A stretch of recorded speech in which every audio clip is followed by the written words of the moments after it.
start talking and then, hey, check volume. I'm going to let everyone know.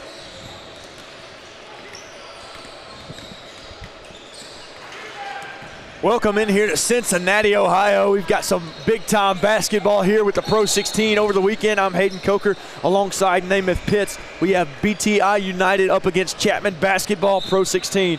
Both Pro 16 teams coming in today, going to be a fantastic matchup. BTI looking to continue a strong season so far, as well as Chapman Basketball, so super excited for this one. Absolutely, Hayden. I got to tell you what, you're talking about starting this weekend off strong with two teams. Got a lot of high-caliber players, guys that are going to be able to spray the ball around the court, hit open shots and contested shots. You kind of were talking about it before we got here today. You're like, man, Chapman has some dogs.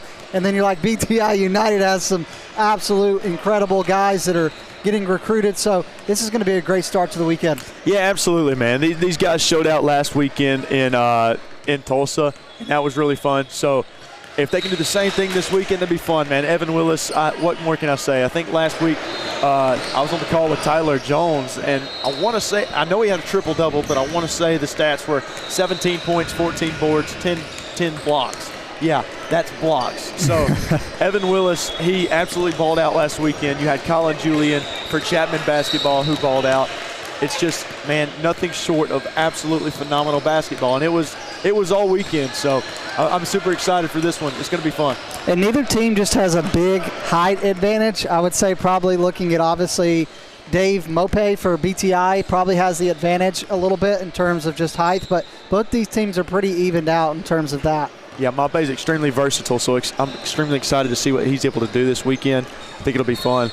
But yeah, man, Mope, good. Willis, good. Man, they've got a bunch of dogs, man. Michael Rogers Jr. for Chapman Basketball. He's a guy who can facilitate the facilitate the floor. He can run the point guard position at an extremely efficient rate.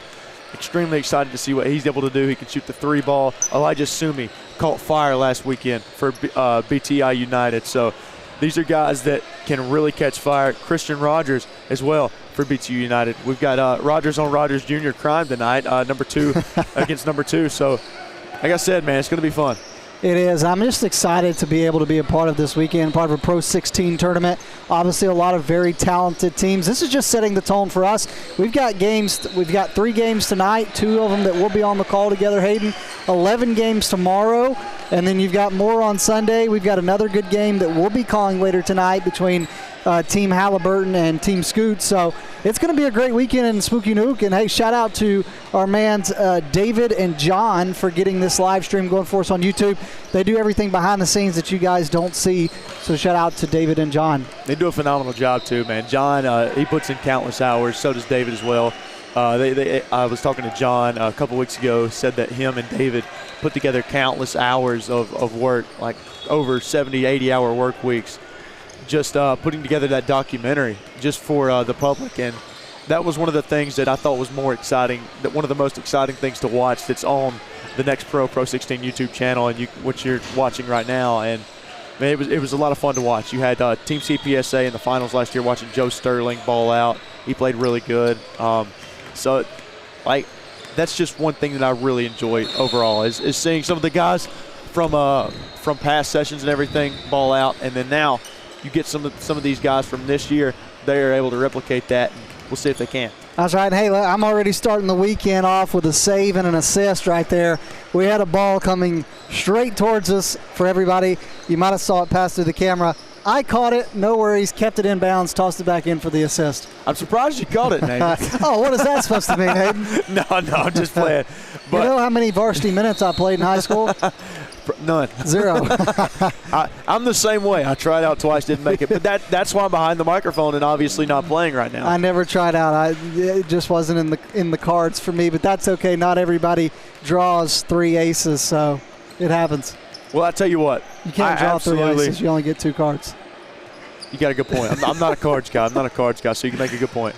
So you talk about athleticism, and then some of these guys who come out here and just ball out. I'm not one of those guys. In high school, I was a soccer guy, okay? Right. I wasn't a basketball guy. Now, I love the sport. I've always loved the sport. I'm starting to get more into the NBA. I've always been I've been a big college guy over the past couple years. I'm trying to get into the NBA. I'm a big Spurs guy this weekend, man. They got the Oklahoma City Thunder tonight at 8:30, I believe. Yeah. So that's going to be a fun one.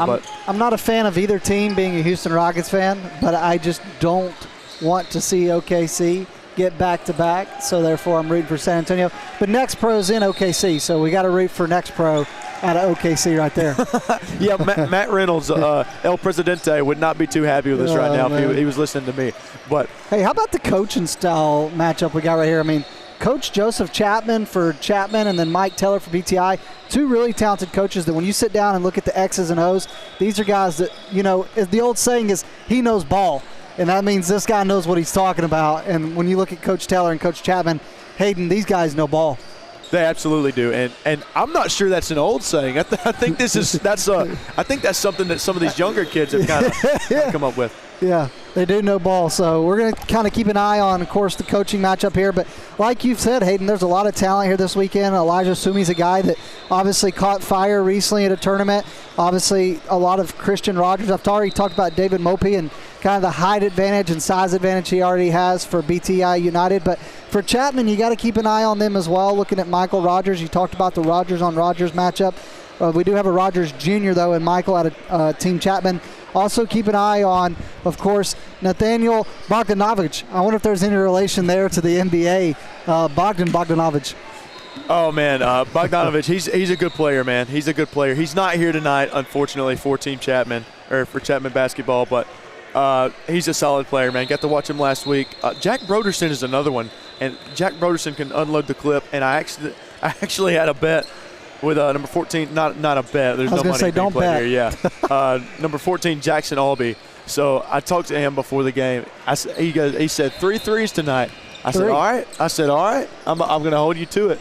So he said, whenever he gets that third three, I fully expect him to look over here and say, hey, that was for you, Hayden. Hey, I'd say that's music to my ears, because you know what I hear when I hear 3 threes? I hear bang, bang, bang. I'm going to get the bangs going early tonight.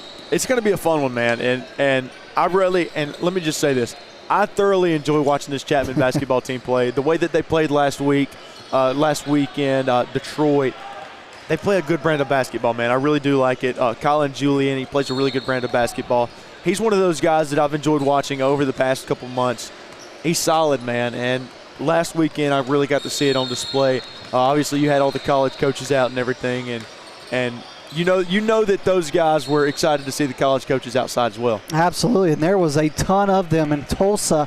I don't know if there's an official, coach here this weekend, but I will say I saw some shirts in the hotel. I saw him Boise State and Xavier. Now, that could just be a dad wearing those shirts, but it looked pretty official to me, Hayden. Yeah, it's PRO16, so these guys aren't here this weekend. It's not a live session, but I believe it's the next one is going to be in Richmond, Virginia. Second weekend in July. I'll be there too. We'll be there on the call.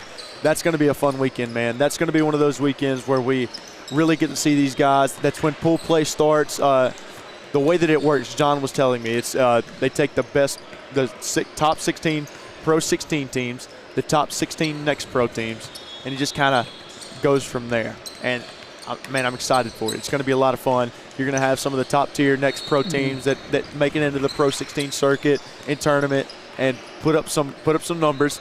And then you're going to have some of the better PRO16 teams who are going to go out there. They're going to do their thing like we all expect them to do.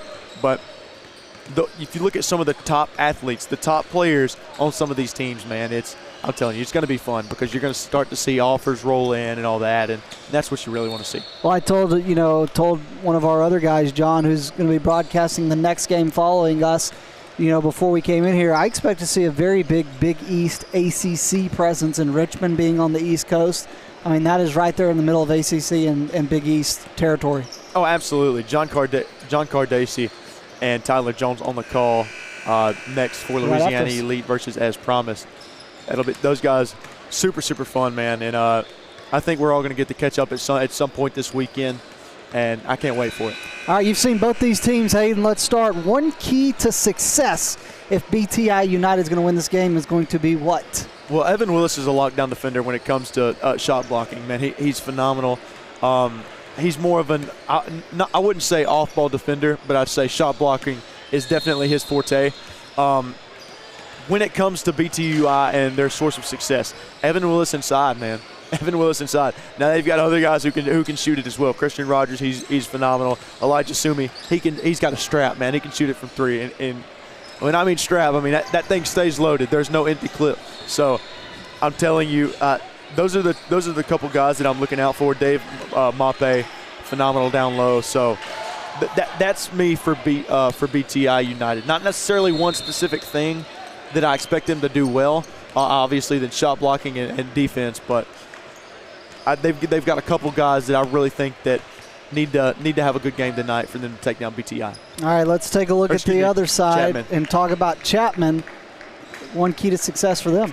Colin Julian, man. Get Colin Julian going earlier. Getting Colin Julian going early. And that's what he kind of did last week.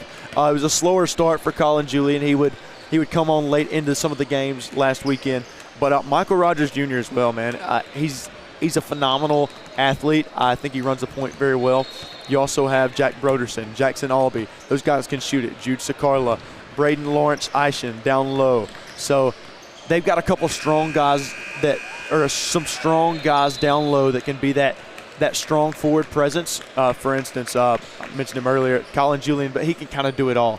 So those are a couple guys that I expect to see have good games from Chapman basketball. Absolutely, and we are about to get underway here in Spooky Nuke, Ohio.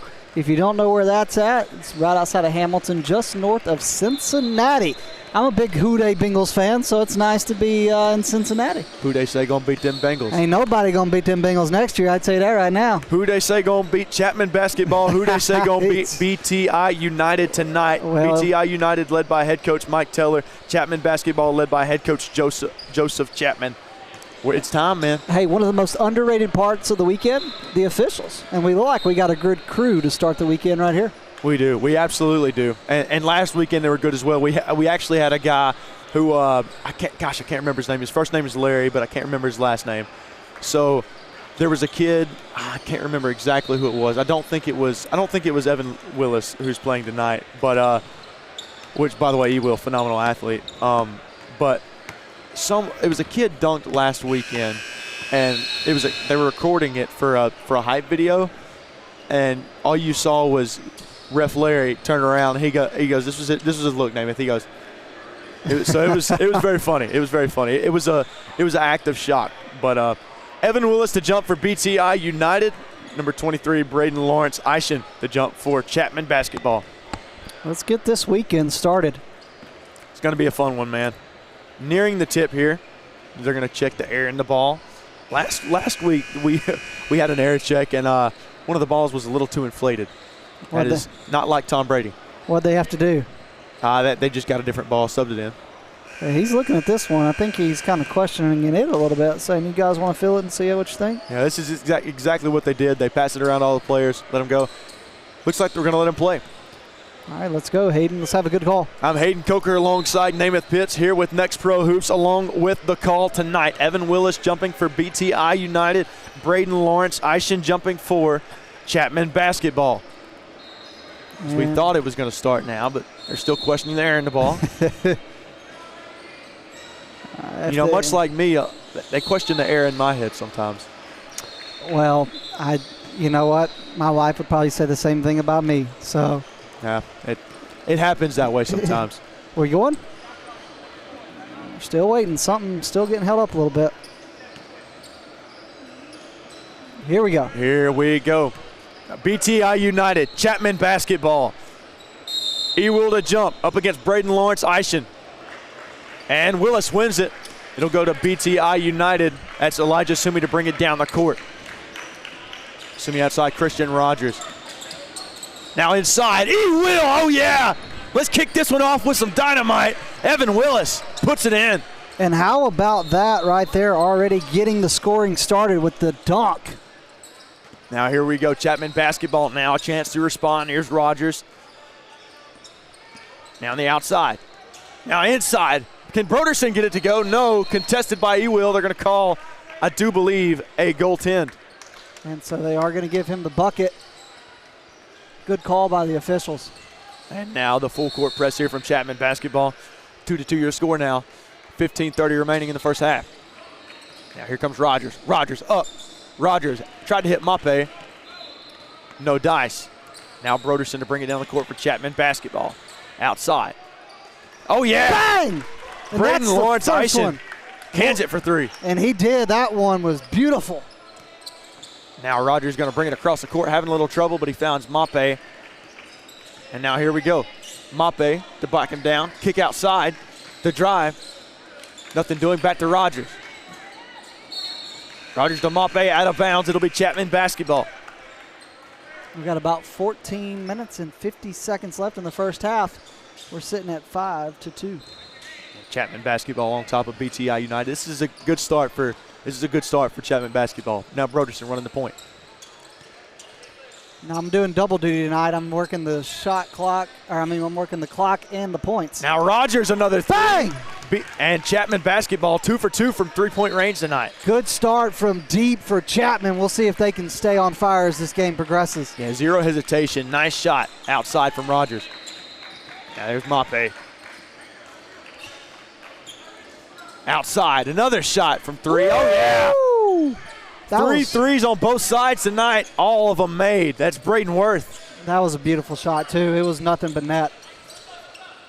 Can the other zero make it happen? Colin Julian on the court. Mid-range. And Julian can't get that one to fall. Rebound by E. Will. Now here we go the other way. That's Sumi on the other end. And he slams it home. And that was just beautiful. Nobody on him. Took it in transition and took it to the rim and finished for the dunk. Now Broderson. Solid defense right now for BTI United in this possession. Now Rogers. Now Balat. Here we go. Nothing doing right now for Chapman basketball. Now inside, Braden Lawrence Eisen. Oh, yeah. Nice finger roll from Lawrence Eisen. What a play, man. That was a tough finish at the rim. That's Braden Worth running the point. Now Rogers. Christian Rogers surveys. Nothing doing from Rogers. Guarded by Rogers. A pass outside for three. And it just keeps raining. Three ball after three ball here in Cincinnati. These guys cannot miss from deep as they keep it going. Elijah Sumi knocks his first one of the night down. Now outside, that's Broderson. Nearly had it. Colin Julian with the board. Nice job by Julian to get that board. It came down quick. BLE outside now. Balat. Now stolen away. Here comes Christian Rogers. Rogers. And now another steal. Nice job there by Broderson. Now inside, Julian. Julian denied by Mape. What a block. And now Christian Rogers in pursuit. Rogers from mid-range. Oh, yeah. Smooth from Christian Rogers. That was really smooth. That right there was smooth criminal.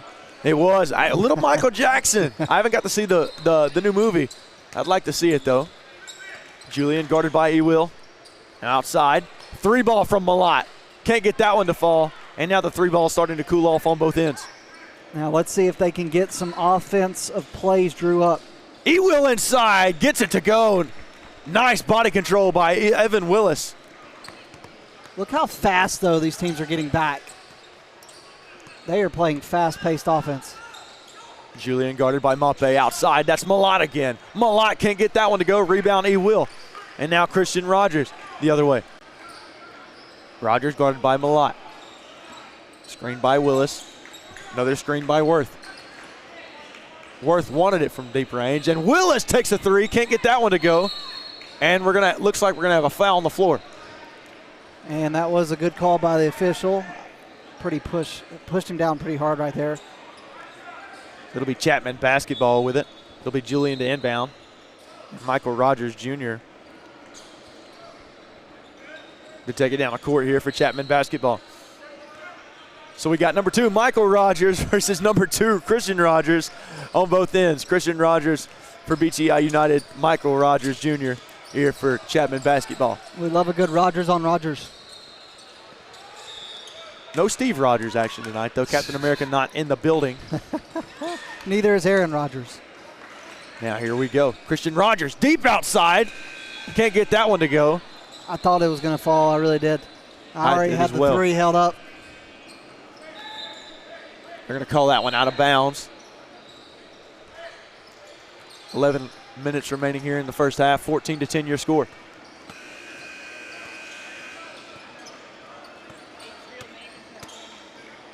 Now the inbound. That's Mape. Mape guarded by Alec Vernon. Now here we go. Christian Rogers guarded by Michael Rogers. Now Rogers on Broderson. Rogers wants to drive. Rogers inside. Rogers with the kick, and they're going to call a foul down low. That's going to stop the clock again. 14-10 lead currently for BTI United.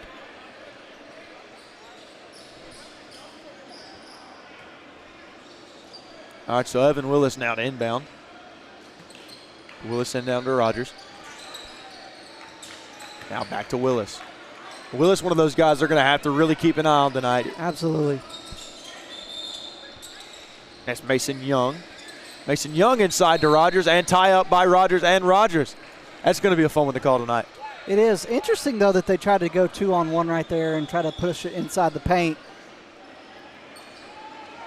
Yeah, phenomenal defense, though, by Chapman. And now here we go. It'll be Rogers to bring it down the court, guarded by Sumi. Now Broderson.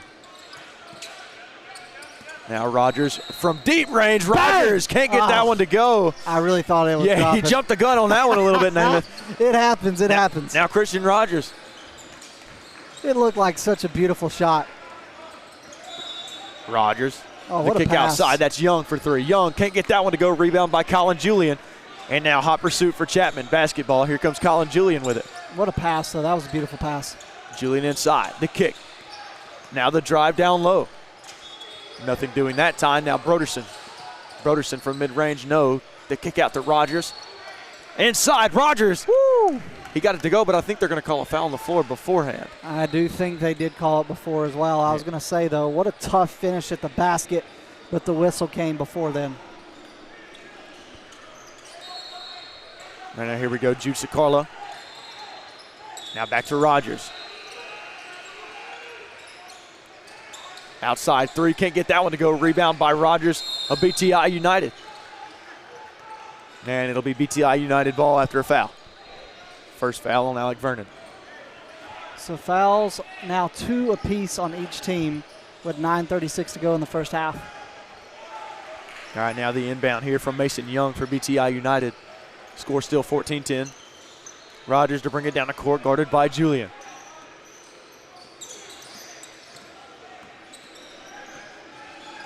Now to Mason Young. Nothing doing there. Now back to Young. That zone defense from Chapman basketball.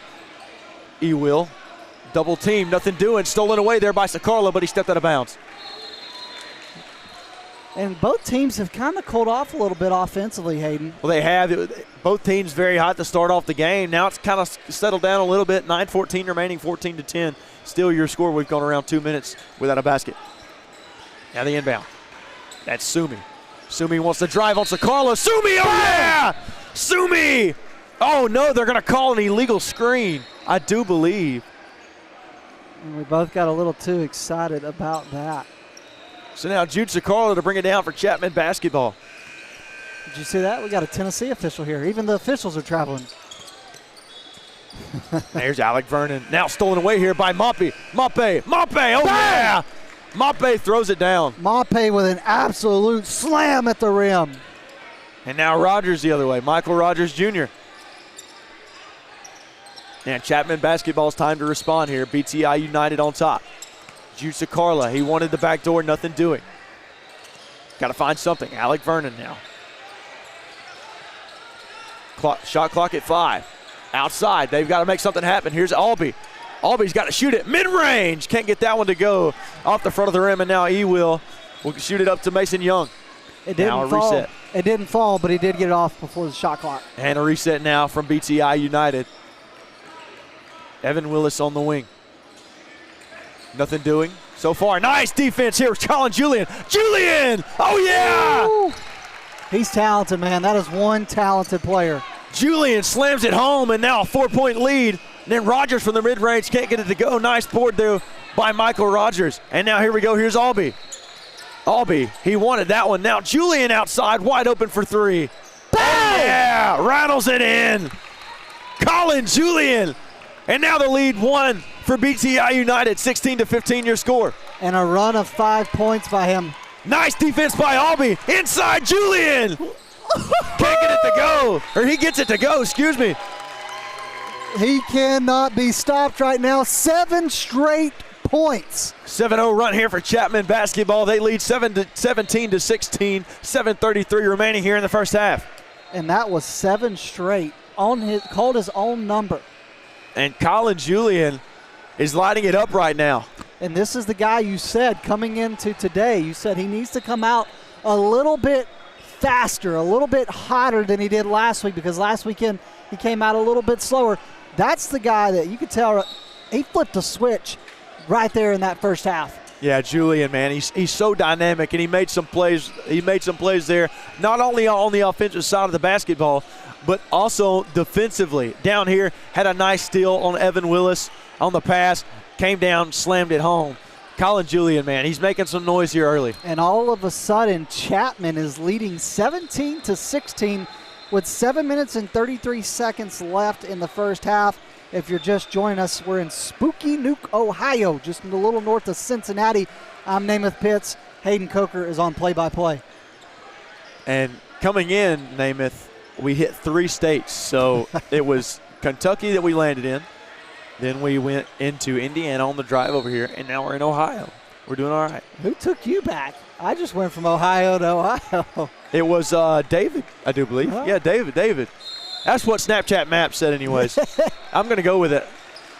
And now that one out of bounds. Chapman basketball feeling the heat a little bit now, and BTI's got to respond somehow. It'll be Albee now to inbound here for Chapman basketball. Yeah, the momentum has changed in this first half. And you can tell, too, by the body language by both teams. Jackson Albee to inbound. B. Rogers to guard him.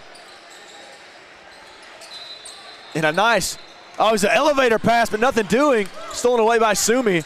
And he tried to find a guy up court, but Colin Julian said, no, sir. Now Mape on the other end. The kick outside, that's Rogers for 3. Nothing doing on the 3 that time, and now Mape with the offensive board. Evan Willis down low. He can't get it to go, but he's fouled. And they're going to call the and one right here. But he did not get the finish. Sorry, so that's not an and one. I don't know what I was saying. All right, here we go now. 17-16 your score. 7:13 remaining here in the first half. You talk about that run that Chapman went on. There was like a span of two straight minutes where we didn't have a single score as that one goes in from Evan Willis. There was a span of like 2 minutes where we didn't have a score at all on both ends. And then, boom, guess what? Chapman basketball rattles off 7 straight points. And now it's a completely different ballgame. Absolutely. And all of a sudden now, this one right here is, I think, going to be a really good one. I think this is one that's going to come down to the second half. Absolutely. Evan Willis knocks down both free throws. Julian, nice defense there from Christian Rogers, but denied on the other end by Colin Julian. That's how you play defense, man. Julian had it stolen away by Rogers, but he got back on defense and was able to block it. Can BTI United respond from the block and extend that lead to 2 or 3, or 3 or 4? Outside from Sumi, can't get that one to go. Rebound on the other end. Now here we go. There's Albee with it. Nothing new from Albee inside. Some nice ball movement though from Chapman basketball. No dice on the 3-pointer by Vernon. You guys can't see, but I'm celebrating with these guys. I'm throwing threes up. They missed, but I'm still ready. Now that time looked like it's going to go out of bounds on Albee. Jackson Albee with the defense. So now it'll be Brandon Worth to throw it in here. Inbound it. Rogers splits the defense. Nice job by Rogers and a kick outside to Willis. Willis goes up and nearly got it to go.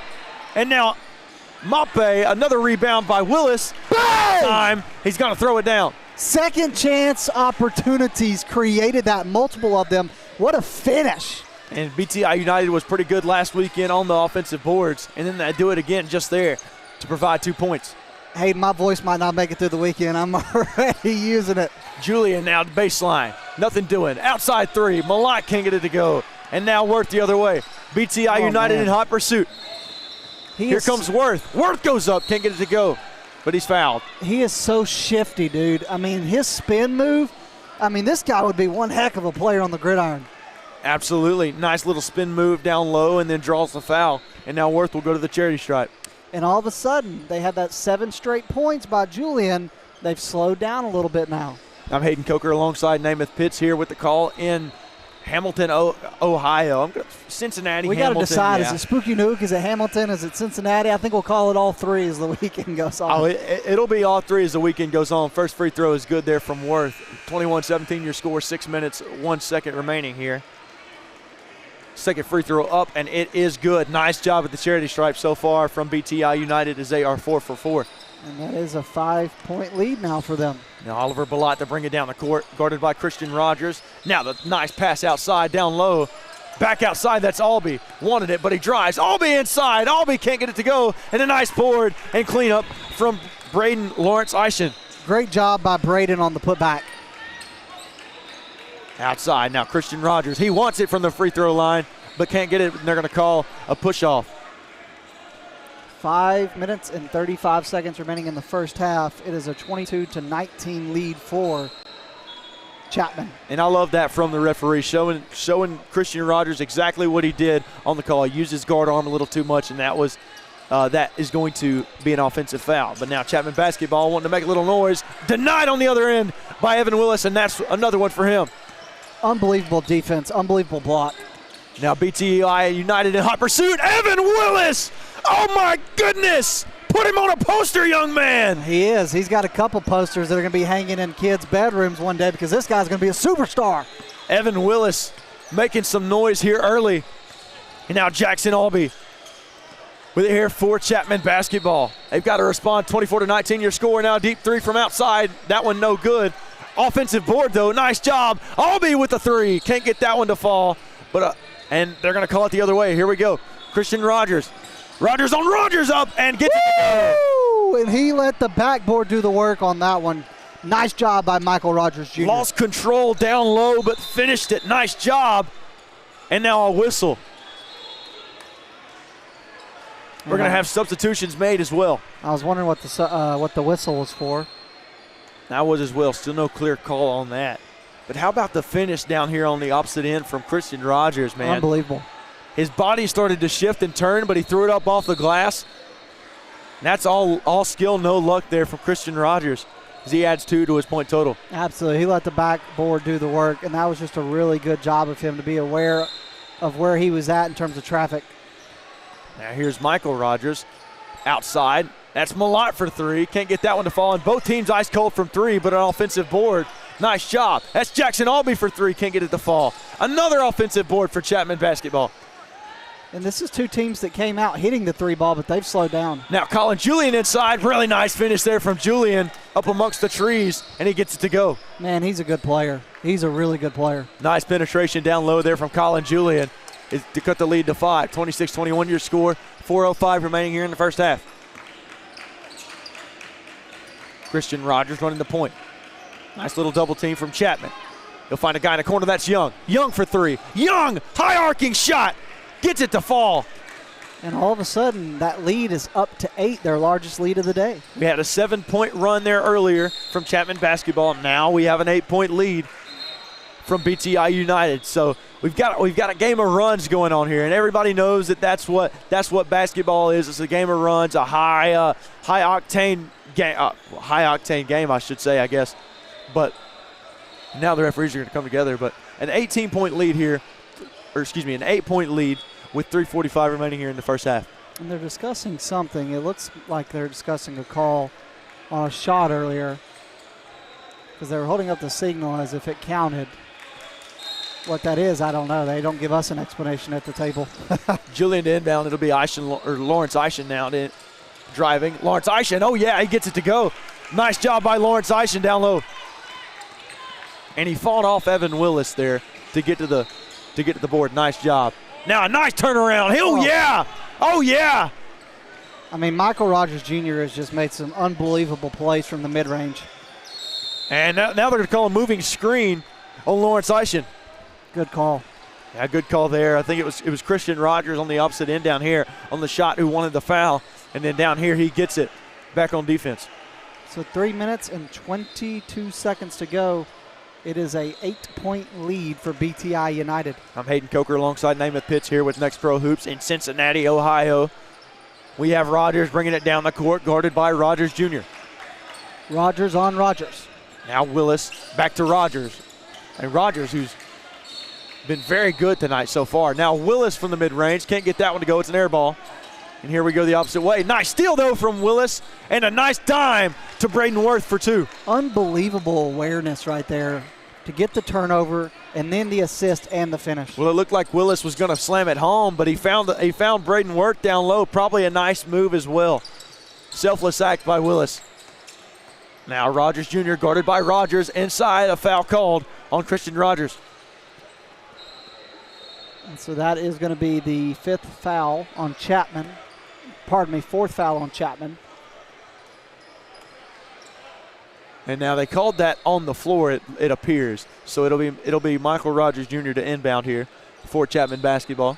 And I wonder what's going on here. I don't know if this is a coach, a bystander, what exactly is going on, but we got someone talking to the official in the middle of the game. Now outside, here we go. Now stolen away by Mape. And now BTI United in hot pursuit. That's Sumi, and they're going to call a charge. Nice job by Broderson to set the charge. He definitely put his elbow out. Good call by the officials. And Broderson was able to get back very quickly after the steal from BTI United. Phenomenal job by Jack Broderson down low. If you're Chapman, you just got to get some points before half. Try to get this a little bit closer, get it within maybe 6-5. 2:30 remaining here in the first half. 33-23 your score. And now we got a foul call down low, on the floor. And they're going to call that on number 23, Dave Mape. So now 2:27 remaining. That'll be the 5th foul. Both teams currently at 5 team fouls. One at 6, one at 5. Now the inbound here from Rogers Jr.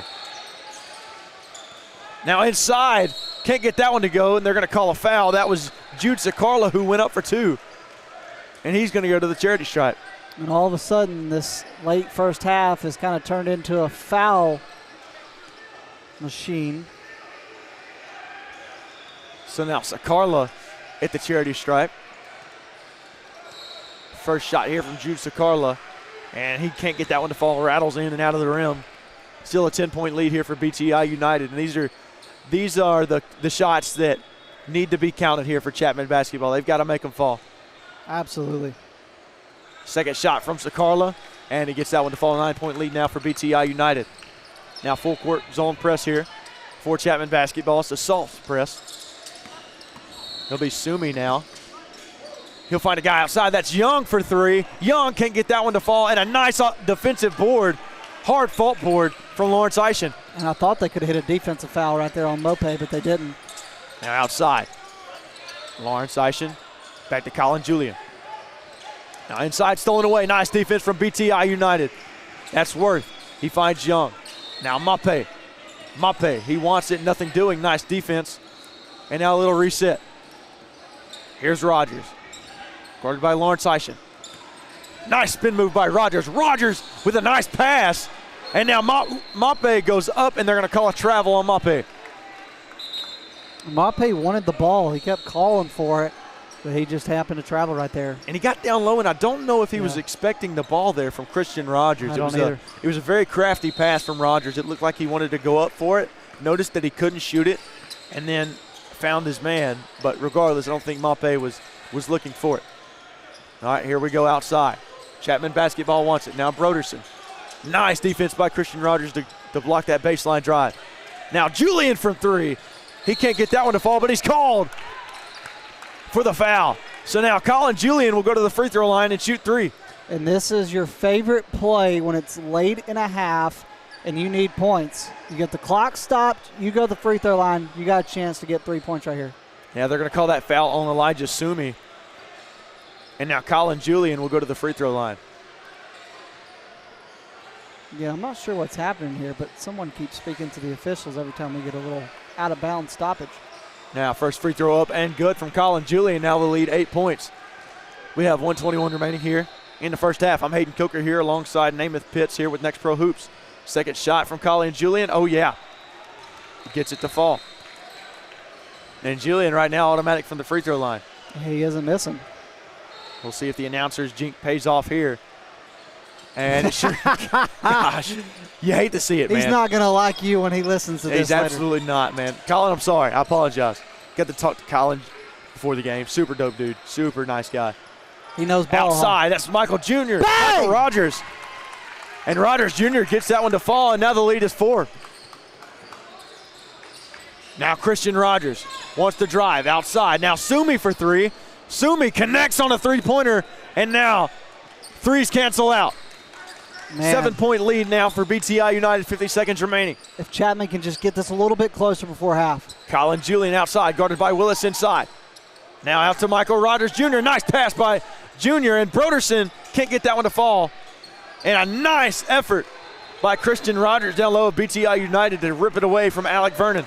They didn't get the bucket right there, but man, that was some selfless basketball by Michael Rogers Jr. to dish it to the corner right there. When he had a shot he could have took. It absolutely was. He had an open look. He passed it up as the defender was coming towards him. And Broderson couldn't nail it on the 3, but phenomenal distribution of the basketball. Now Christian Rogers Jr. trying to make some magic happen. It'll be out of bounds on Chapman basketball with 30 seconds remaining. 30 seconds remaining. BTI United leads 36-29. And the official's tying his shoe. Now here we go. It'll be worth the inbound.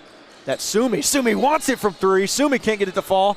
And now here we go. It'll be a board by Evan Willis as he gets it in the court.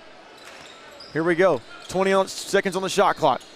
And they've got a, let's see. Here we go. Long 3. Can't get that one to fall. And they're going to call a foul on the floor. Let's see who they're going to call on this one. They're going to call it on Mape. That's right. And that's now 8 fouls on BTI United this half. Yeah, they're going to call that foul on Mape. I think what they're going to call is over the back. I know that's at least 2 on him.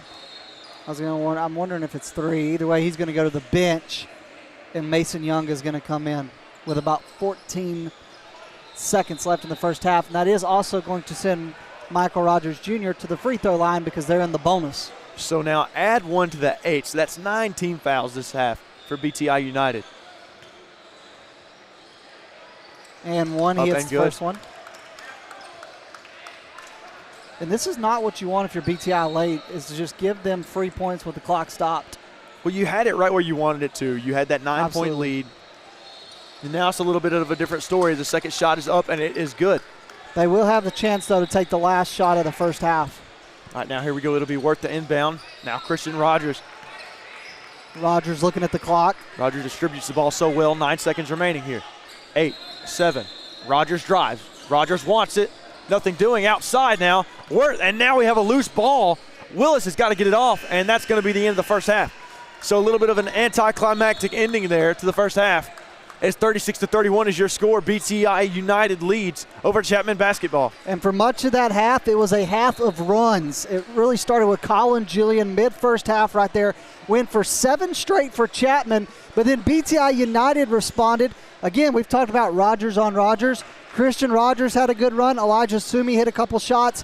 Dave Mopey's been really good in the paint, but ultimately it was another run by Chapman to get this within 5 at halftime. 36-31 your score now as we go to the half. See, we've got 10 minutes on the clock for halftime. They take that long for halftime? But usually it's around 2 minutes unless they've done it, changed it just because of the early stoppage. But it should just be a 2-minute half. Regardless, though, teams usually get back on the court pretty quickly. Absolutely. 9 team fouls that half for BTI United. That's something that they've got to work on here in the second half. You don't think 9 fouls is that much. You're like, okay, I mean, it's 9 fouls, whatever. But when you only have 7 players, if one of those guys gets 3, 4, you talk about tight game second half, they add 9 more in the second half, that could cost them some depth. And I think that's important when you kind of get late in these games, is having the ability to rotate players in and out. Chapman basketball has the upper hand when it comes to depth. You've got 1, 2, 3, 4, 5, 6, 7, 8, 9 players here for Chapman basketball. So they have the upper hand when it comes to there. But when it comes to BTI United, they've done a phenomenal job this half so far. Man, they got up early, and Chapman basketball came back as well. BTI United said, you know what, we're not going to let that happen. They put up, they go on a little run themselves. They get up a 9-point lead at one point. Now it's only 5. But still, a phenomenal job of getting back on top here by BTI United. Absolutely, and they did change that, so not a 10-minute halftime. And thankfully, we'd be waiting here for quite a minute. Yeah. But 36-31 your score here as we start the second half. I'm Hayden Coker alongside Namath Pitts here with Next Pro Hoops in Cincinnati, Ohio. We've got some big-time basketball coming up this weekend, and we're getting it kicked off right here with BTI United up against Chapman basketball. And we got another exciting game later tonight with Team Halliburton and Team Scoot. That'll be a fun one as well. And then next we have Louisiana Elite going up against Team As Promised. Team As Promised had a decent showing. I was going to say, are they as promised? They are, man. You're going to get some good basketball out of Team As Promised. Team Scoot, though, Louisiana Elite, though, they're good, man. They're super, super feisty. They're a really good basketball team. I have not got to broadcast one of their games. I've got to watch them a little bit. They're a phenomenal basketball team. And got some guys close to us. I don't know. The officials must have went to get them some nachos or some cheese fries. I'm not sure where they went. Stop it, Namath. Stop it. I'm getting hungry. I am, too. Getting ready to start here this second half. I mean, the players are on the court, but the officials are MIA, missing in action. That's a good question. Where are the officials? I wonder if they saw the 10 minutes on the scoreboard and then might have, left to get a refreshment, maybe a water. I'm not sure. If you're watching and you have any contacts with the officials, would you let them know we need them to please report back to Court 2 immediately? We've got our cameramen here for Next Pro doing their job, doing a great job as well. Absolutely. Over there in the corner. A lot of corner. guys come from a lot of different places. I got in from the airport today, and we had a guy from Tampa, had another guy from Memphis, had a guy from Atlanta, another guy from Philly, had a guy from Houston. All everywhere. Yeah. Everywhere. And then Tyler Darley, who drove me and Tyler and I here, he does a phenomenal job as well. He shoots some video, but he also does photography. I think he's doing photography today, but I could be wrong on that. I'll have to ask him, but I think he's photography. And now we have suddenly we have a zebra problem. Officials. And I'm not entirely sure where they've went now, but I'm going to try to give them the benefit of the doubt. Maybe the Pepto-Bismol just finally kicked in, and maybe they're just trying to take care of something. Upset tummy, maybe. We don't know. Maybe they didn't take any X-Lax before the game. One can only hope, though. One can only hope. But the floor right now is clean, so that's a good sign. Absolutely. 36-31 your score here as we approach the start of the second half, we think anyways. And now both these teams, just try not to get cold. Just a whole lot of standing around. Yeah, you got to stay warmed up if you are these teams, though. Like you said, and that's extremely important, and that's one of the more underrated aspects of the game, I believe. And they're literally nowhere to be found. The coaches are just holding their hands up in the air like, what's going on? Where did they go? Refs. Oh, they're back. Everybody clap it up. Woo! The officials made it back. And I guess maybe you're right. Maybe they saw the 10 and thought, hey, maybe they thought it was a longer half than what it really was. One can hope. All right, here we go. We're getting action started right here. Right next to us, too, Hayden. All right, start of the second half. Broderson to inbound here. Be Michael Rogers Jr. to bring it across the court. He's going to have help from Broderson. And now here we go. Colin Julian now. Back to Broderson. Nice ball movement here early in the second half. And Colin Julian here for three. Can't get that one to fall. Rebound by Braden Worth. Good rebound. Now it'll be Worth. Guarded by Oliver Balot. Balot with some nice defense. And now it'll be Sumi with it. And now a stolen away here from Colin Julian. Colin Julian with a pass that's stolen away. So now we have two steals in a row. And now Sumi on the other end. Mape! Oh, yeah! And that all started with just a little bit of a mistake by Colin Julian in transition and fumbling the ball. That's what created that whole play that ended up going BTI's way.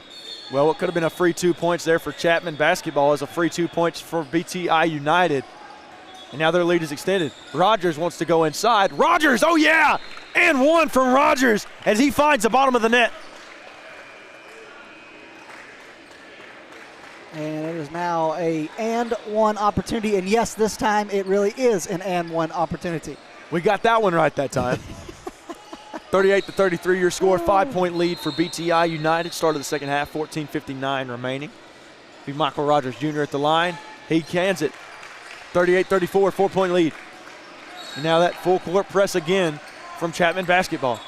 A little bit of a soft press. Now Sumi to bring it down the court, guarded by Rogers Jr. Now Worth, guarded by Malott. To Rogers. Julian on Rogers, and now we got a foul down low. I believe they're going to call that foul on Jack Broderson on Evan Willis. And do we know what the foul was for? Yeah, I think he got a hold of Willis's wrist.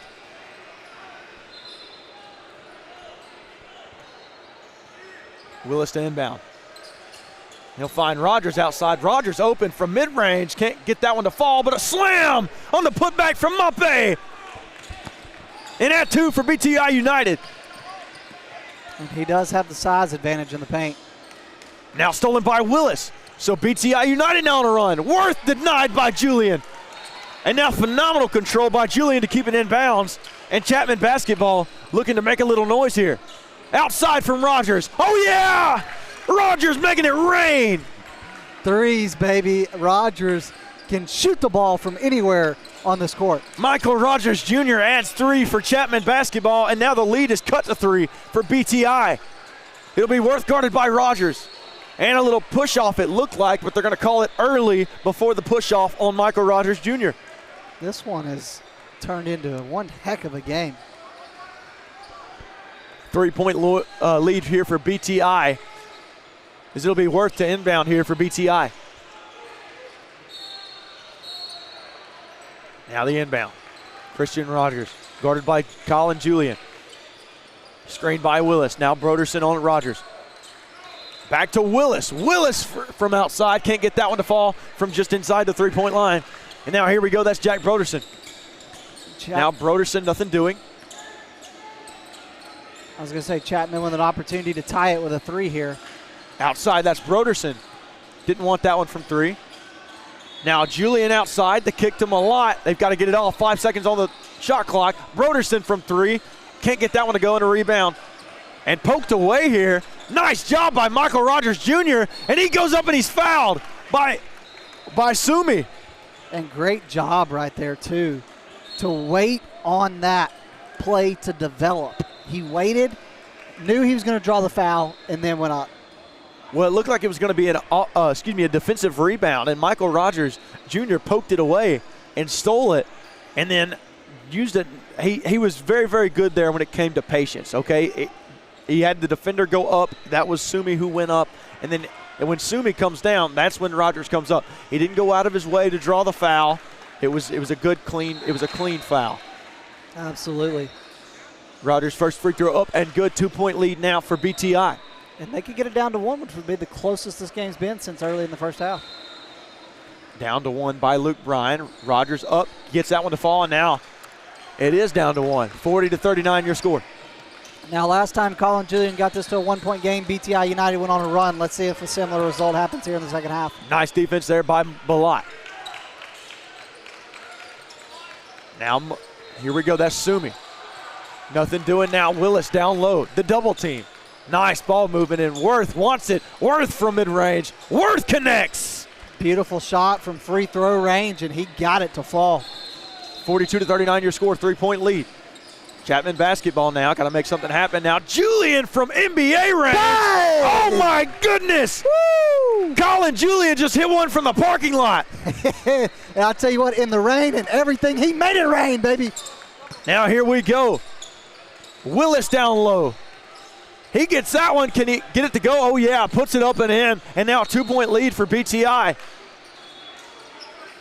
Colin Julian, who just showed off his range, bringing it down the court. Now outside, that's Malott. Can't get it to go. And now Worth in transition. Worth from 3. Can't get that one to go, just short. And now Chapman basketball in pursuit. Colin Julian wants one. Julian! Colin! Julian! King Julian, you could call him. He is on fire right now from 3. Big time 3 from Colin Julian, and now we are in business. And a timeout on the floor by BTI United. And Julian, if I'm not mistaken, he's got 15 plus now. And Colin Julian, who is showing off his range here in the second half. 11:50 remaining here, 45-44 your score. Chapman basketball on top. How about the turn of events in the second half? And how about Colin Julian, back-to-back threes. He can't miss right now. And Colin Julian right now putting the team on his back offensively. Absolutely. He really is. BTI United now looking to respond, or will be looking to respond once we come out of the timeout. They are now down by 1. This is the second time they have trailed in this game. 7:44 Eastern time. Here right now in Hamilton, Ohio. I'm going to get that eventually. Absolutely. I got to tell you, Colin Julian, I've seen a lot of players this kind of summer so far, but man, he's as good of one as I've seen. I'm telling you, Colin Julian can absolutely ball out. He's a good player, man. He's one of the best on this circuit for sure. We'll see if Colin Julian can make a little bit more noise coming out of the timeout. It was a good timeout call by BTI United as they lost the lead. It'll be Young now to inbound. And Worth to bring it across the court. Worth guarded by Rogers, and now stolen away here by Balat. Nice defense by Balat. Now Chapman in transition. Balat gets it to go, and Balat making some magic here for Chapman basketball. And a tough play he really made look easy. Phenomenal defense there by Chapman. And now BTI looking to respond. Nice defense. Willis from outside. Can Willis get this team going? Step back, Jay. Oh, yeah. Just inside the three-point line, Evan Willis connects. And both these teams are hitting shots again just like they did early in this game. And now Michael Rogers Jr. here, bringing it across the court for Chapman basketball. Cross court, that's Julian. Back to Balat. Lawrence Eischen, now Julian again. Great ball distribution. Julian wants it for 3. Oh, yeah! And Colin Julian is on fire. That dude cannot miss right now. His game is filthy. And a steal from Chapman. Julian can't get it to go. Rebound by Willis. Now BTI the other way. Willis inside. Willis back to Sumi. Sumi for 3. In and out of the rim. And now Chapman basketball looking to slow it down a little bit with a 4-point lead with 10:30 remaining on the clock. If Julian could have got that to fall, me and you might have had the roof come off this place. Now here's Balat down low. The kick to Julian. Julian from way downtown can't get it to go. Now it's contested by Willis. But he has hit some big shots in the second half. One after one after one. He had just kept it going. For a second there, I really thought his three-point slider was stuck on 100%. I thought it was as well. And now you know what coach is going to say, though. You got to finish at the rim. But absolutely. Colin Julian has been phenomenal so far, and he's the reason they have this 4-point lead. Now Christian Rogers, on the other hand, can't get that one to fall. And now I thought they were going to call over the back on Moppe. And now nice defense from Broderson. I was going to say Coach Chapman wanted that one as well. Now out of bounds that time. They're going to call that out of bounds on BTI United. So it'll be Broderson to inbound here for Chapman. Now Jackson Albee into the game here. Albee guarded by Rogers. Now here comes Albee. Nice defense there for Christian Rogers. Up and in. Nice job. And he did that right in front of us. Yeah, phenomenal D there by Christian Rogers. And Albee wanted a foul, but that was a clean play by Rogers.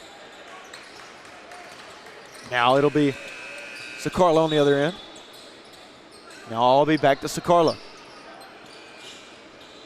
Now outside, that's Albee for 3. Albee wants it, can't get that one to fall, and now Sumi the other way. Albee will try to pick him up half court. Here's Christian Rogers inside, and an offensive foul. And now Christian Rogers might want to argue that one, or he's going to argue that one, but he's not going to get it. That was phenomenal defense and a nice set there from Michael Rogers Jr. Some 2-on-2 Rogers on Rogers crime there. We're going to scuff out a wet spot in the floor. Official says, we're good. We're good. You good, man? Let's play some basketball, man. 9:26 remaining here. Let's call a good rest of this second half, baby. Excited, man. Julian now to inbound. That's Balot to bring it across the court here for Chapman. And now phenomenal defense there by Christian Rogers, but now outside. They're going to call out of bounds, I do believe. Yes, they are, on Vernon. Yeah, Vernon fell out of bounds there. Nothing he could do on that one. You've got to keep the ball under control here, too, if you're Chapman basketball. You've got the lead by 2. Just continue to do what you're doing. Don't make those mental mistakes. Not at all. Christian Rogers guarded by Julian. Now Mape. Back to Willis. Willis wants it. Willis up. Willis nothing doing there. And I think Willis wanted the foul. Now on the other end, here's Julian. Julian going to back out. Coach Taylor wanted the foul. Balot for 3. Balot can't get that one to go. And now it looks like that was out of bounds on Young, but they're going to call it out on Sakarla. So BTI basketball. Coach Chapman having a conversation. He doesn't like it. Taylor doesn't like it. I like this game we got going on right now. You can't please everybody, but you can please us with this game. Now Sumi with the drive. Sumi. Oh, yeah. Woo! What a finish. We got a tie game with 8 minutes and 38 seconds left to go. Well, he recognized Balot was down low and was trying to draw the charge, and he did a nice job of navigating around Balot to finish that one. Now Jackson Albee. Nice pass by Albee. Down low, nothing doing. Sakarla can't get it to fall.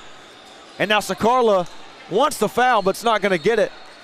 But they're going to call it out of bounds on BTI. Didn't give up on the play, though. Both teams being very good about – sorry, I was wondering what was happening. Being very good about not giving up on the play. Playing through the whistle. Now timeout on the court here. Looks like it was a timeout by Chapman basketball. 50-50 your score. 100 total points scored today. We have hit the century mark. 8:18 remaining here. I feel like if we flipped a coin right now, heads or tails, I don't think you'd know which side it's going to land I think it would land right side up. I think it would land on the spinner. I think it would just keep spinning. Interesting. I think it would. This is a toss-up, man. Well, if that's the case, we'd be breaking a Guinness World Record tonight, I'll tell you that. We would. I'm telling you. And these two teams are – I don't know if they're breaking a record, but, man, they're breaking a record in my book. This is one of the best games I've watched all year. Some phenomenal basketball being played by Chapman basketball and BTI United. I'll tell you what, you said there wasn't going to be, college coaches here this weekend, but if not, there's got to be some high school coaches or something because there's a lot of people in some basketball gear here spectating tonight. Well, there's some upper level colleges that aren't allowed to be at the PRO16s. Unless it's a live session, they can't be here. So maybe smaller colleges? Yeah, like community colleges. Now the inbound here from Albee. That's Julian. Julian, nothing doing. Now back out to Albee. Now here we go. Albee from 3, and Albee can't get it to go. But the problem here was that the shot clock was on 0 for a hot minute. Oh, Coach Taylor was letting him know. He told him about 3 or 4 times right there. Hey, the shot clock is going off. The shot clock is going off. It was about time it was called. They finally caught on. Now the inbound. Christian Rogers to bring it across the court for BTI. Rogers guarded by Julian. Now outside. That's the 3 from Sumi. Can't get that one to fall. Nice rebound by Balot. And it's Chapman basketball. Still 50 your score. Outside. That's Albee. Albee the kick. Nothing doing. Now back to Julian. And Julian from long range. Can't get that one to fall. And rebound Christian Rogers. Now Rogers in hot pursuit. Now Willis. Oh my goodness. Play! Evan Willis throws it down.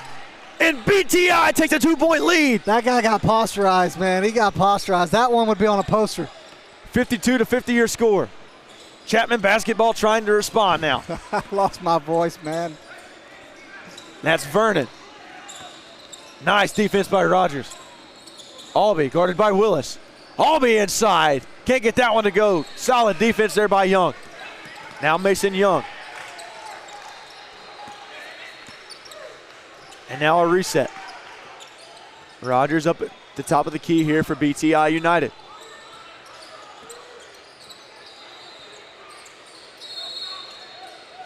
And now that one knocked out of bounds. It was tipped by Chapman basketball. It'll be BTI basketball.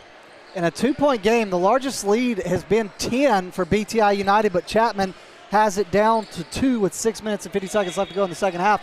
This is about as good of a game as we could have had to start the weekend. Rogers guarded by Julian. Now Rogers surveying, 4 on the shot clock. Rogers a turnaround. Rogers can't get it to go. And a defensive board there from Lawrence Eischen. And if you're Chapman, you just got to stack offensive possessions. Now Colin Julian from deep range. Can't get that one to go, and Colin Julian wanted it. Now Rogers. Nothing doing. That one looked like it was going in. It just rolled out. Guarded by Broderson. Nice defense. Nearly had it knocked away. And now Sumi. That's Willis wants it for 3. No, he drives. And nice ball movement. Rogers. Bang! Raining 3. Now Christian Rogers. He can shoot the ball from all over the court. He is very underrated. Phenomenal ball distribution there from BTI United. Now Chapman basketball down by 5. Was once ahead. Julian from mid-range. Can't get that one to go, and they've gone ice cold. Yeah, now Rogers the other way. Rogers wants to drive. And that one's stolen away. And now Michael Rogers Jr. Sumi goes up. He can't block it, but he fouls him. And so he's going to get the opportunity to go to the free throw line. Again, you kind of get late in these games, trailing by 5. You have the opportunity to stop the clock and get points at the charity stripe, which is exactly what you want if you're trailing. It'll be Michael Rogers Jr. now at the free throw line for Chapman basketball.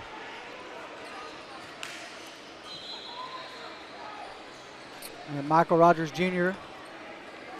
First shot gets it to roll in off the rim.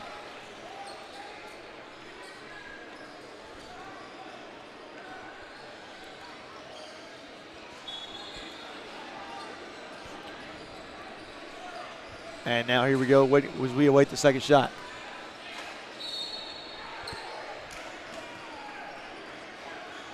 Second shot from Rogers, gets it to fall. Nice job by Rogers at the charity stripe. And now another full court press. It'll be Worth. They love that full court press. They do. They've run it all game. Worth guarded by Rogers, nothing doing. Now Worth, he wanted it from outside. He did. He'll kick it to Rogers. Rogers so quick. Outside, that's Worth. Woo! Oh my! Contested 3 by Worth, and he cans it. He did. He hit that one. In his face, too. 6-point lead now. Chapman basketball, they've got to get back into it. Michael Rogers for 3. Can't get it to fall. Rebound by Willis. And now Willis nearly loses it, but Worth picks it up, guarded by Broderson now. And now Rogers another 3. Can't get that one to go, and knocked out of bounds by Michael Rogers Jr. It'll be BTI ball.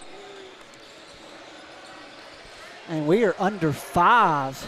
This one's probably going all the way. 4:58 remaining here in the second half. I'm Hayden Coker alongside here with Namath Pitts, here with Next Pro Hoops in Hamilton, Ohio. Bit of a rainy weekend, but still going to be a good weekend. Extremely rainy. I think it's supposed to rain all weekend too. It must be a thing all across the southeast. Mape, down low. Oh yeah! Nice little turnaround baseline jumper from Mape. And they're just letting this lead continue to get a little bit bigger as we get late. Now BTI back on, continuing to grow that lead, 60-52. Julian wants it outside. Julian gets it to go, man. Colin Julian with yet another 3. And we know he can do that. He's done it throughout the game. He goes hot, cold, hot, cold. Let's see if that gets a hot streak going here late. Now BTI, that's Worth, guarded by Julian now. You'll find Willis in the corner. Willis wants to drive. Willis cans it. Oh, yeah. And Willis, yet another dunk. Filthy. Just filthy. I don't even know what else to say. Unbelievable. Madness here in Spooky Nook, Ohio. I'll tell you what, when you see him coming, it's going to be a spooky night for you because he's about to go off. Inside, Michael Rogers. Can't get it to go. Knocked out of bounds. And they're going to say it's off on BTI. Chapman will take over. And so this is a 7-point lead for BTI with 3 minutes and 51 seconds to go. Rogers now to inbound. The other Rogers playing defense on the inbound. Now here we go. It'll be Colin Julian outside. Guarded by Sumi. Julian in his bag. Cooking. He'll pass outside to Balat. Balat down low. Outside. That's a Carlo for three. And we haven't called his name a lot today. And he nearly hits it there, but it rolls out. And now Sumi the other way. Unbelievable by Michael Rogers Jr. Now Sumi. Back to Rogers. Now that zone defense. That's Worth for three. Air ball. Rebound by Willis. Now inside. Denied by Broderson. And Worth tried to go up, but Broderson says no, no. Knocked out of bounds. BTI ball. 3:15 remaining here. 62-55 your score. Worth to inbound. Worth looking for a man. That's Willis. And now knocked away. That's Broderson. Broderson. And denied by Willis. Phenomenal defense. And now Broderson gets hit with the basketball. So it'll be Chapman basketball on this end. Looks like Michael Rogers Jr. to inbound.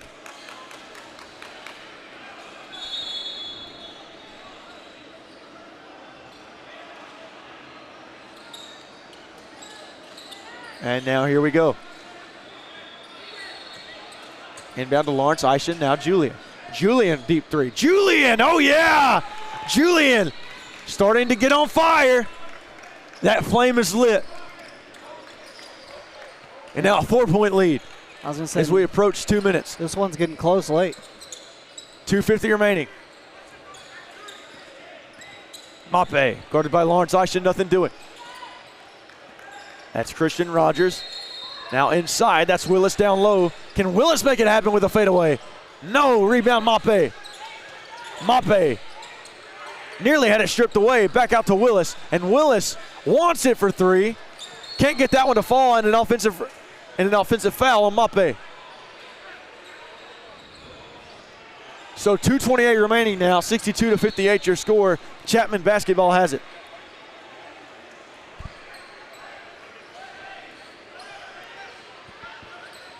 And let's see if Chapman can get a bucket, make this a single possession game. You don't have to rush it. You don't have to be desperate just yet. There's plenty of time remaining here with just a 4-point lead for BTI. Inbound to Rogers and Broderson to help. And now they're going to blow a whistle for a wet spot on the floor. Start, stop, start, stop.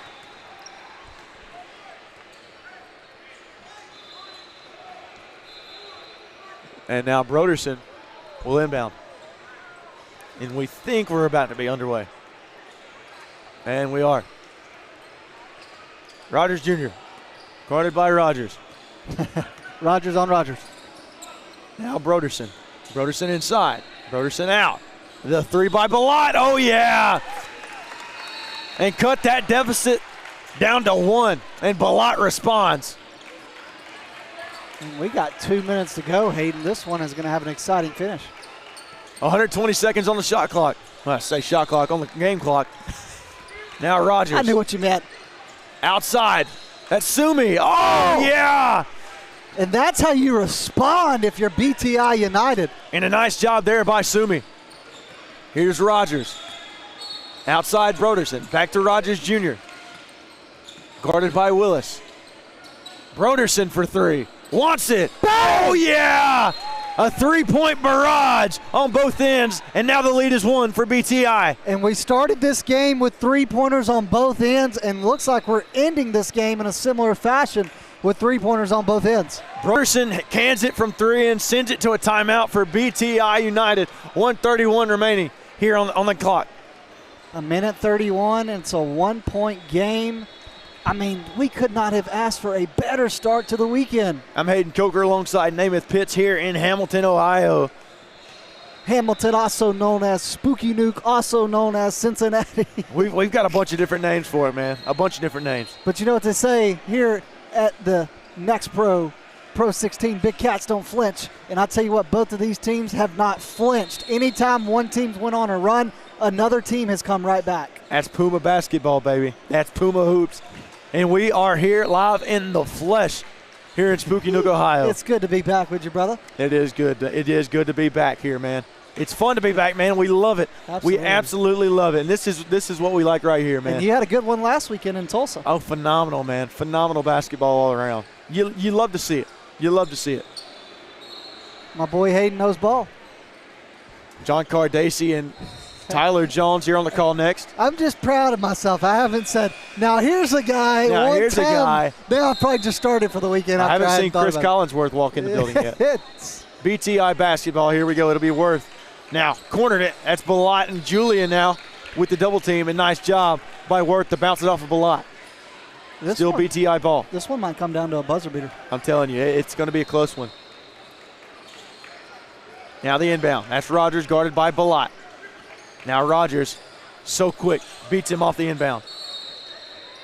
Now to slow it down. 1 point lead for BTI. 1:20 and ticking. And a foul by Balot. That's an early foul when you're only down one. I'm not sure what their strategy is, but well, they only have 2 fouls up there. They've got some to give. I was to say, you still don't have to. Yeah, you still don't have to. You wait a little bit there. Rogers guarded by Rogers. Here we go. I get paid to do this, not coach for a reason. There's Rogers, wants to drive. Outside, that's Sumi with the 3. He got it. Sumi with another one. Back-to-back threes for Sumi. And that ain't over, but that is a nail in a coffin when you get it late in a game like this. 68-64 your score. BTI leads. Now outside, back to Rogers. That's Broderson open. Broderson drive. Broderson for 2. And now a 2-point lead for BTI. Good job by Broderson to take that one up to the rim. He didn't get greedy with the 3. He's played a really good brand of basketball. And Rogers wants the foul, but they're going to call a travel on Rogers. I'm not mad at that either. I know what Coach Taylor wanted, but I didn't think it was a bad call. I thought it was a good call. And Rogers not happy with that call at all. And now it'll be Rogers Jr. now for Chapman basketball to bring it across the court. Balot to Rogers. The screen. Rogers deep from deep. Rogers can't get it to go. Rebound by the other Rogers. Now here we go. That's Willis. Can't find a man, and now a reset. Nice job on the reset by Christian Rogers. And coach says, don't foul. Let's play some defense. 17 left, 15, 14, 68-66 your score. 13, 12, 11. You wonder when the foul's going to come. Outside, that's my goodness, that's Mope. Got a little tongue twisted there. And now finally a foul with 6.7 remaining. That's not what you wanted, though. You don't want to foul when there's 2 seconds on the shot clock. Well, it's a tough situation because there's not a lot of time left either way. Yeah, but if you let it go down all the way, they waited 20 seconds there. Why didn't you foul 20 seconds ago? That was kind of what I was wondering. And now Rogers on Rogers for the inbound. And then they are on each other. Tough basketball stolen away. And they're going to call a foul. Wow. They called a foul on Julian after Broderson secured the steal. Willis wanted it but couldn't get it. But they're going to call a foul on Colin Julian. 6.2 remaining. We do not have a review system here, although he wants it right now. Well, you'd think we do want it. We certainly do want it. 6.2 remaining, 2-point lead here as Chapman basketball trails. And a timeout by Chapman. 6.2 seconds left to go. BTI United leads 68-66. Well, this is one of those situations, man. You're going to have a hard time. So 68-66 your score. If you're Chapman basketball, I feel like you've got a foul as soon as they inbound it. Absolutely. You got a foul and then hope for a missed free throw because well, for one, you're not even in the bonus. You've got a couple fouls to give, and that's where that's going to kind of hurt Chapman basketball right now. Absolutely. And then, hey, another great game coming up next will be called by 2 of our colleagues as promised 17U. We'll go head-to-head with the Louisiana Elite 17U. Some solid games following this one. Namath and I will be on the call later. Team Halliburton. They've got a big-time game later as well. Team Spook and Team Halliburton will finish the first night strong. But let's see what happens. We got a great 6 seconds coming up right here. Yeah, Team Scoot versus Team Halley will be a fun one later on. And now, so I think they called the foul on BTI is what happened. So now it's Chapman basketball. Broderson to inbound. You think they go for the 3 or 6 just seconds. Try to tie it? We'll see what they do. Here's Rogers. He's got to go. Guarded by Willis. Rogers drives. Outside steal. Christian Rogers seals the game for BTI United. And they did. What a defensive possession at the end as BTI United gets the 68-66 win over Chapman. What a game. Big time win for BTI United over Chapman basketball, 68-66 your final. Now we have Louisiana Elite coming up. Louisiana Elite with a big time matchup coming up here in just a second against Team As Promised. I'm Hayden Coker alongside Namath Pitts here with Next Pro Hoops. We'll see you here in a minute. Tyler Jones and John Gardacey now to take over.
just outside of Cincinnati, as we are bringing you a special matchup between a PRO16 team and a Next Pro team, as we have Louisiana Elite taking on Bama Hoops. Tyler Jones here with you, joined alongside John Cardesi. John, this is going to be interesting. A big opportunity for Bama Hoops here. Yes, next man up, Tyler. Ready to rock and roll. Got a forfeit from As Promised. Not so promised, I guess you could say, tonight. So we'll see what they can make of it. Got nothing to lose. Looks like they're playing up in competition. So screw it, why not? And they have quite the challenge on their hands here going up against a very good Louisiana Elite team. Yes, Louisiana Elite team that I saw in Detroit. Short-handed, though. Only 7 players, missing a couple key guys. But they do still have 3 key players that we're going to keep an eye on. Let's see what we have. Elijah Gardner, 2027, class of 2027 out of Madison Brook High School. Ryan Robertson, first team All-State. And number 0, Jaden Hall, a do-it-all glue guy. So we'll see if the shorthandedness will affect him today. And how it plays out going into the weekend. Yes, indeed. Should be a lot of fun. We look forward to bringing you the action as we are just about to get started with the opening tip. And we're underway. Louisiana Elite comes down with the opening tip.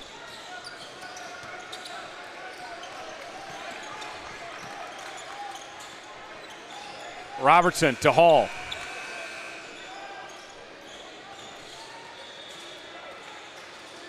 Going inside. Probably should have gotten called for a foul, but Hall will settle for 2, and we have our first points of the game. Nice drive finishing through contact there by Hall. So Willie is with it. Out to Jones. Back to Willie. Cross-court pass and out of bounds. That's a turnover off the hands of White. And Louisiana Elite will take it back. Good defensive possession there by Louisiana Elite. Little sloppy by Bama Hoops. See if they can get it under control. So Hall will bring it up.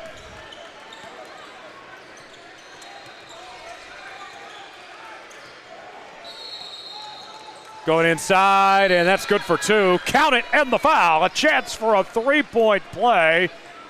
Jaden Hall. Nice drive, strong finish there. Finishes through contact. A little bit of a ticky-tack foul, I'd say. I don't know if it warrants an and 1, but he'll certainly take it. You'll never say no to that. And he does not complete the 3-point play, but they do get the offensive rebound from Robertson. 3-point attempt. And that one a miss from Garner, and a rebound going the other way. See if Bama Hoops can get on the scoreboard here. Jacks up a tray, no good. Rebound by Garner. And there's a turnover now out of bounds off the hands of Black. Good transition defense, though. Stop the momentum. Make him take it out underneath.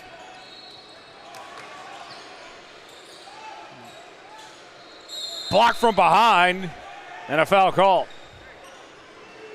Willie with a nice rejection there. Yeah, very nice rejection. Unfortunately, got called for the foul. First shot was a little strong. So Gardner will go to the line. He'll shoot 2. Gardner averaged 20 points a game last weekend in Tulsa. Louisiana Elite looking to bounce back after not having the showing they were hoping for in T-Town, as they dropped 2 close games. Yes, they were playing pretty good before that. Yes, they were. I was going to say they were in it the whole way, both games. They lost by a combined 3 points. One lost by 1, the other by 2. So we'll see what they can make of the weekend here in Cincy. The ball off of the hands of Black, so that will stay with Bama Hoops. 3-point attempt missed. Rebound by Gildry. Drives down the lane and blocked by Willie. I think that's the most contact we've seen tonight so far. No foul call, though. Good defense by Bama. So Gardner will inbound. 3-point attempt. That's good. Collins for 3, and it's an 8-0 start for Louisiana Elite. Nice shot there. Right in motion, fluid. Went up with it, didn't hesitate, knocked it down. Dribble drive, kicks it out for 3, and he airballed it. That will go out of bounds. See if Bama can get on the scoreboard. Still no points, just over 2 minutes into the game.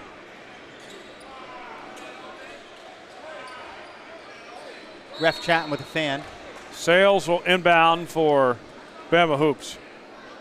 By the way, folks, we literally found out just before this game started that Bama Hoops was filling in for As Promised. Yes, about 10 seconds before tip-off we found that out. Black puts it up, no good. So no matter what happens to Bama Hoops here, I applaud them for being willing to step up. Absolutely. It's a win. It's an extra game. What's the saying? The best ability is availability? Yes.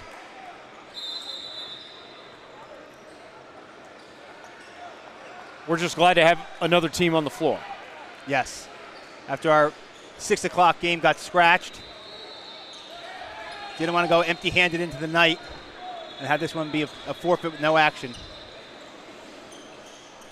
Glad to have you with us on a Friday night here in Cincinnati, Ohio.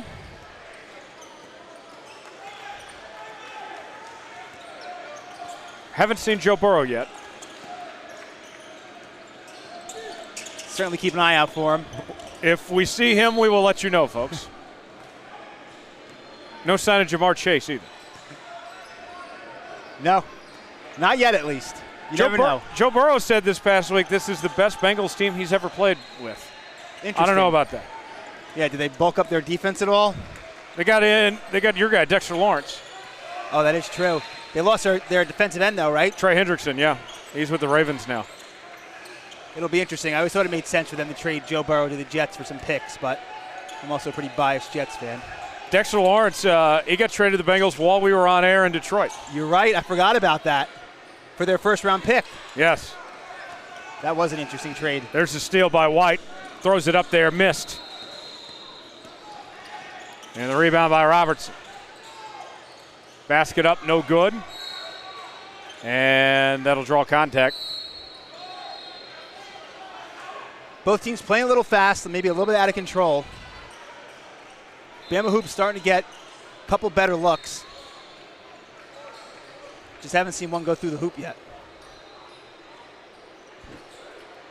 So here's the inbound for Louisiana Elite.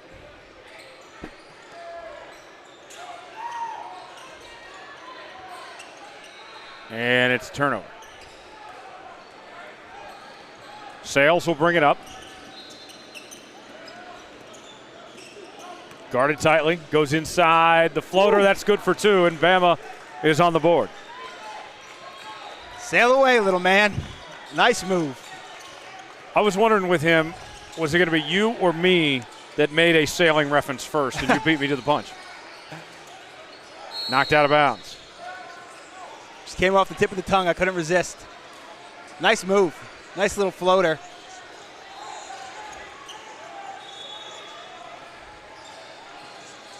So Sales brings it up.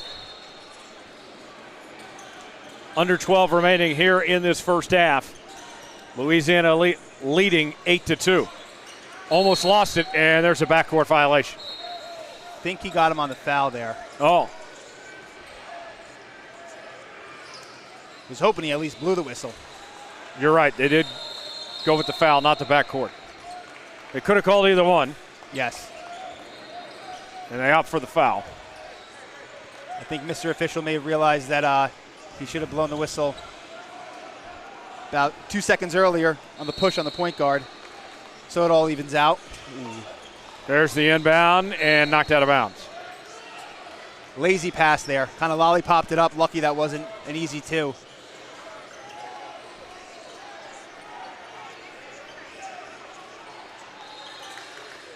And there's the inbound.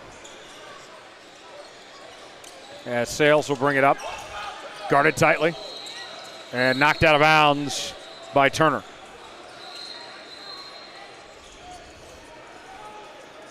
Pressure of Louisiana Elite's definitely giving Bama Hoops some troubles early. I think we're seeing a little bit more of that Louisiana toughness that Coach Jones talked to us about in Detroit. And again here in Cincy before the game.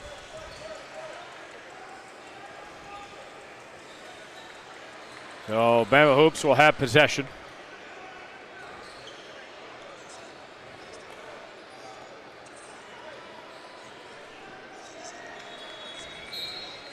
Here's the inbound. Willie with it. Three-pointer. And that one off the glass by Christian J. Can live with that shot, though. Good look. There's a steal. Got an opening to the hoop, missed it, but draws contact. Declan Black will go to the line, and he'll shoot two. Great play by Declan there. Picked his pocket clean. Got the fast break. Gets to the line. They can cut the lead in half.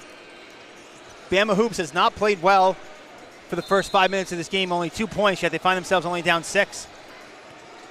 Certainly right in it still. Puts it up and good.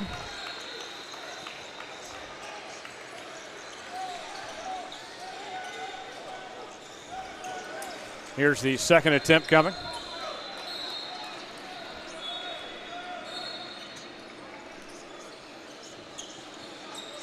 And he missed. Rebound going the other way. Let's see what Louisiana Elite tries to do here. Up by 5.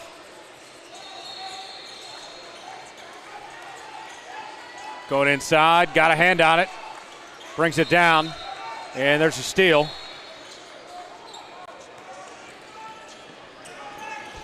Christian J puts it up, missed. A little too strong off the glass. Collins comes away with it. Collins kicks it out for three. No. And that one flies out of bounds off the hands of Hall. Good strong rebound. One and done. Bama ball again. Who do you like in the Thunder Spurs game tonight? I'll be honest, Tyler. I know it's not what you want to hear, but I think the Spurs are gonna take it.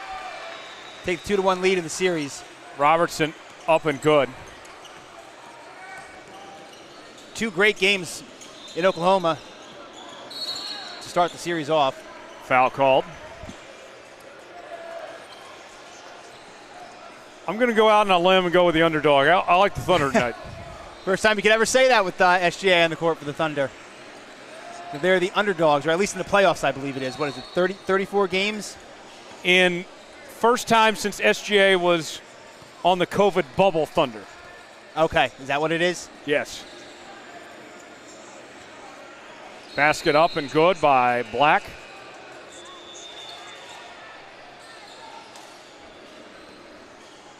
Now I have to ask, so do you think the Spurs are giving you guys more of a test than you were expecting coming into the series, or did you know it was going to be a battle? I knew it was going to be a battle. I expected this to go 6 or 7. Basket up, no good by Collins. And here they come the other way. Another strong rebound by Collins. One and done again for Louisiana Elite. Thought he had a steal, but the foul's called. Looks like they got him on the bump before he passed it.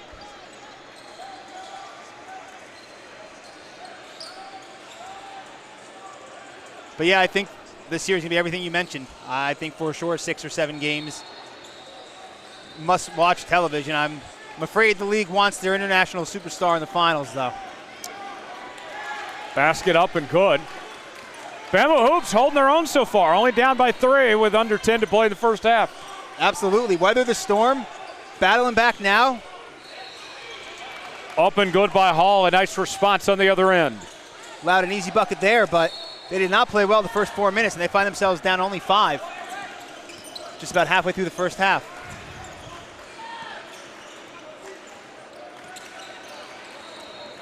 Almost lost it. Recovered by Sales. Sales jacks up a jumper. No. Newman with the board. He'll bring it up. Puts it up. No good. And the finish. There's the second chance points. Talked about Bama doing a good job preventing those early. Let an offensive rebound slip there and the easy layup. A timeout on the floor.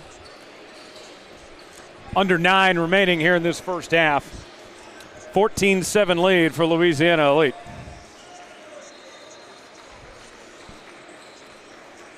So far, Louisiana Elite, I would think, sure, you're happy you're up by 7, but you got to be thinking you should be up by more.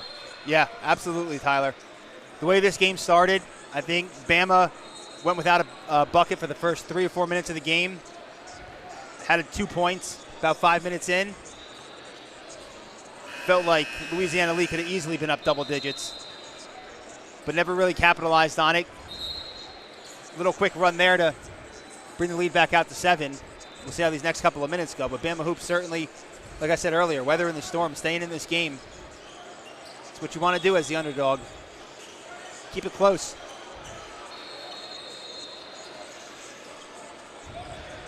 So here we go. Bama Hoops with the ball, down by 7.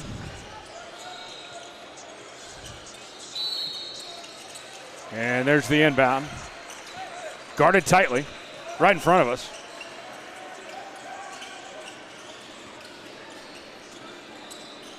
Thought about the 3.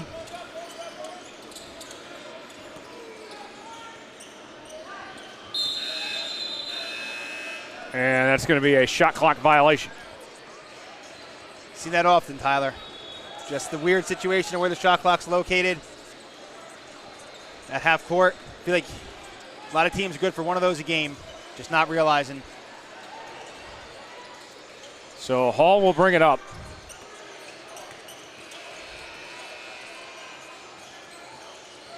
Going inside, nice strong move by Gardner for 2. Had a lot of success going to the hoop in this first half, has Louisiana Elite. Goes up. Oh, And that one falls off the rim from Hall. I don't know how that one didn't drop. Puts it up. Missed by Black. Offensive rebound. And draws contact. That will send Black to the line. Great play. Great play by Black there. Fought for positioning, got the offensive rebound. You had the missed opportunity by Louisiana Elite to extend the lead to 11. Bama Hoops gets the stop, comes back, keeps the game within reach. Puts it up, no good.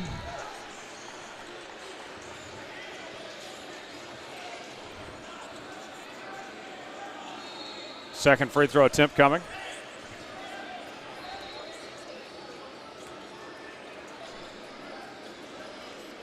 And he knocks it through.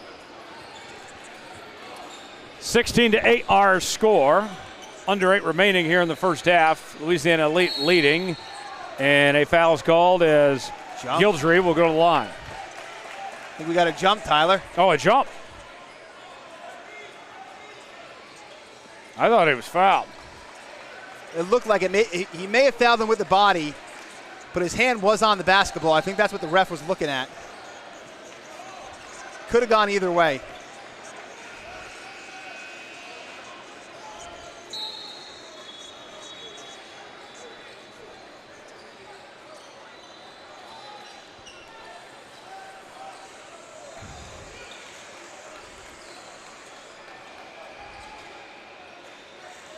So Louisiana Elite will have possession as Gardner will inbound. That was close to a backcourt.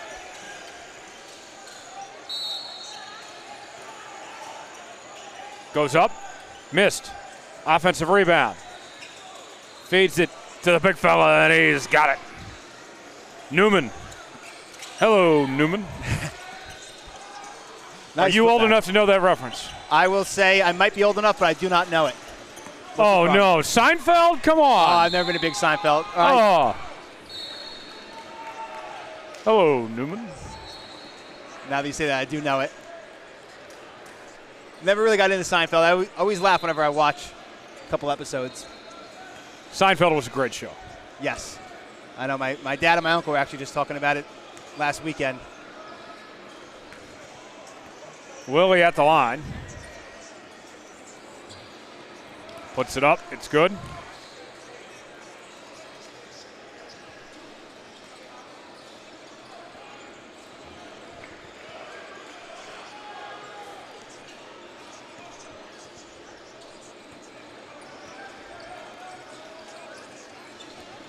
And he missed.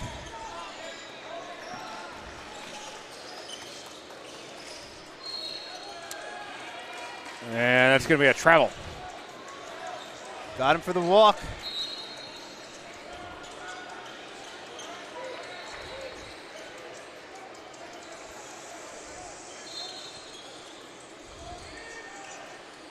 Here we go. Bama hoops with it. Lost it, turnover. Puts it up. That's good for 2 from Gardner. Nice play all around by Louisiana Elite there. Good steal. Good finish. Black, double team. And there's a backcourt violation, too high on that pass. Their pressure is just giving Bama Hoops some fits. Got to find a way to break it. Getting hands in passing lanes. Getting handsy. Yes. A little handsy here in Cincy. Gardner kicks it out. Thought about the 3. Goes in, and that one falls for 2 from Robertson. 22-9 lead now for Louisiana Elite. Starting to pull away a bit. Bama Hoops needs to get a bucket. Slow it down. Play in control. And we got a foul called. Good call there.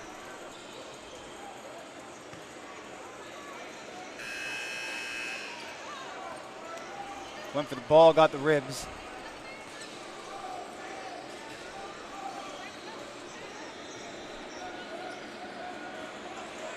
So White will go to the line.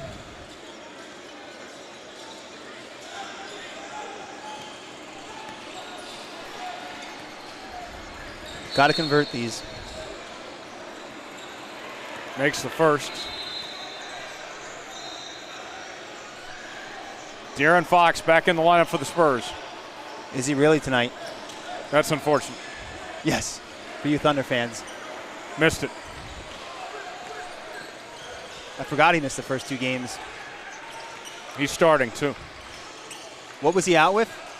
I can't remember exactly. Robertson missed a 3. Puts it up, no good. Harper's back too. Throws it down. Turner.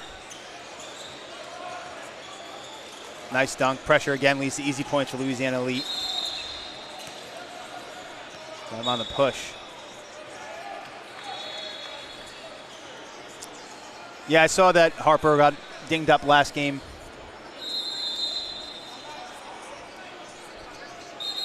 Coming back, he's running out of the tunnel, being sent right back into the tunnel. Timeout on the floor. 24-10 our score. 5:52 remaining here in half number 1.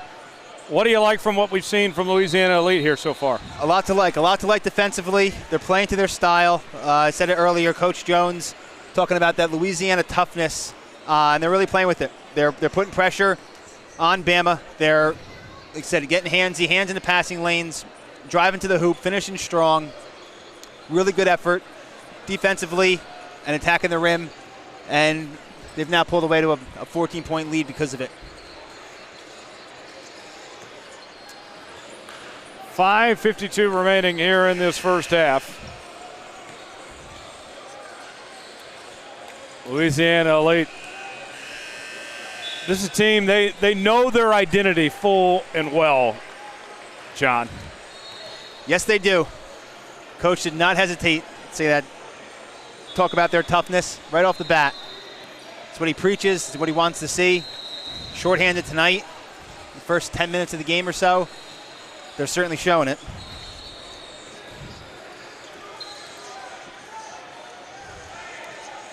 For the chat watching on YouTube, no spoilers in the comments, please, on the Thunder Spurs game. I'm a little behind on my stream. Yeah. Let's say you're talking like you don't have the game on right next to you. Well, my stream's behind. Because I might be watching it in a backdoor way. Might be. He's a good multitasker. Black puts it up, and he missed. Newman comes down with it. Here comes Hall. Out to Gardner. Three-point attempt.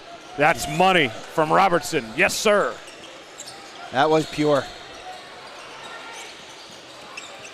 This lead is ballooned real quick. Three-pointer from Jones, and no. Foul called. So you see the shot fall short there. I think it's an effect of the wingspan and the hands of Louisiana Elite and what they've shown. Try to get it up over the defender. Didn't put enough on it. Comes up well short. Wimby just hit a three over Ihart. Speaking of slow starts, wow. Black at the line, makes the first.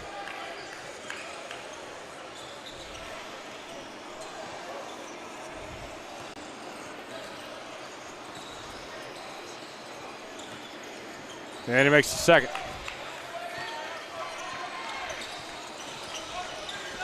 Here comes Hall. Out to Gardner. Robertson. Back to Gardner. Taking their time, not pushing the tempo.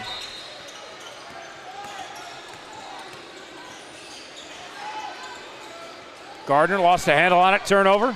White with it. White throws it up, missed. And a rebound by Robertson.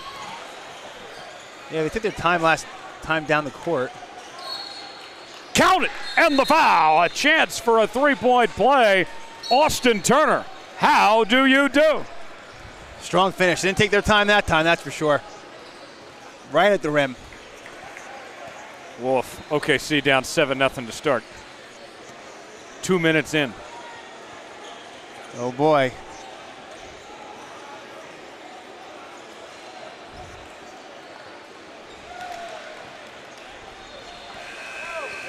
Means about as much as giving up a 5-yard rush in the first quarter of an NFL game.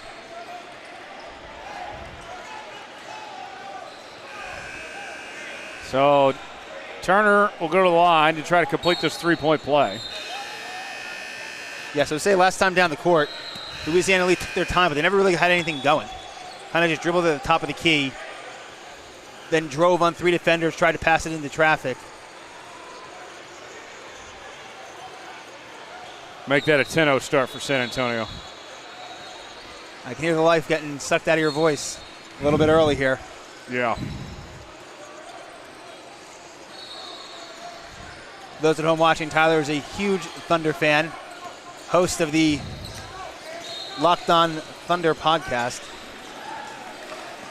Missed it. Turner comes down with it. Puts it up. That's good for two from Hall. The lead up to 18. 4:30 to go in the first half. Three-pointer. Missed. Gildry comes away with the board. Collins. Three-pointer. No dice from Turner. Offensive rebound. Goes inside strong, and that's good for Turner. And it's a 20-point lead now.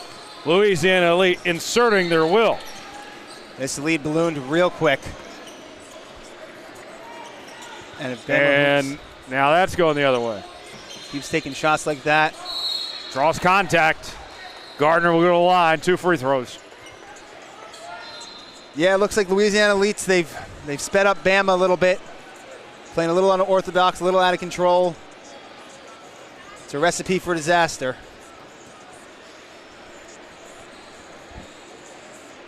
Still plenty of time left in the game.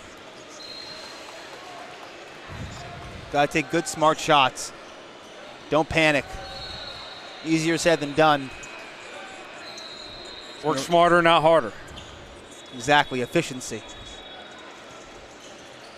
Puts it up, that's good.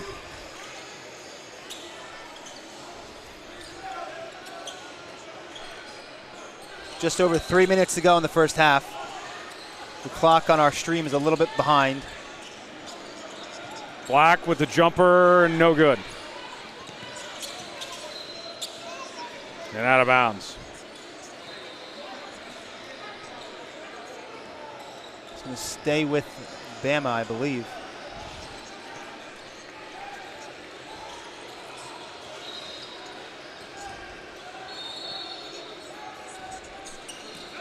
Here's the inbound.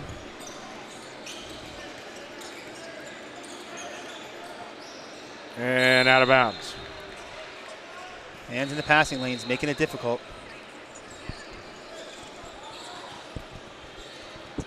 So White inbounds. Got a hand on it, turnover, and the slam from Gardner. Great play by Gardner there. Sauce Gardner almost number 1 as well. Yeah. Not that Sauce ever got an interception. Better than any of the Bengals corners. That is very true. Going for the alley-oop, missed. Bengals got their corners from the local high school field over here. Yeah. Their defense was really bad. There's the steal. Gardner throws it down. Call him Sauce. Another great play.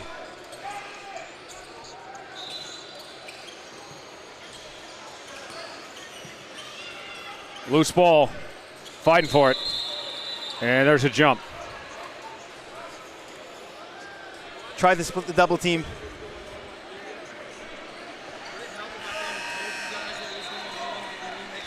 I don't think so, it's fine. What's the official saying? Official was asking, nice guy, very courteous, and was asking if it would help if he would come over and explain the calls to us at the table. Sure. What'd you say? I said he didn't have to worry about it, but now I kind of want to walk that back. Yeah, what are you doing, John? I know, I'll have to fix that for tomorrow. Gardner with it. I think that guy was just wanting some camera time. Yes. Gardner for 3, knocks it down. 42-13. Wolf. This got out of hand quick. That it did.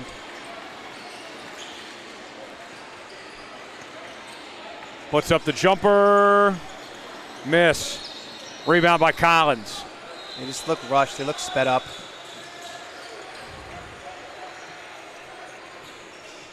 Collins for 3, missed. Offensive rebound. Goes into some tree branches, missed it. There you go. And now that's going the other way. Oh, got a hand on it. Knocked out of bounds. 2 seconds remaining on the clock. It should be. Although the buzzer sounded. Let's see if they put time back on. They should. Yes, I think we got a foul call there. Yes, going to the line. So Jones will go to the line. Great last name. Suppose so.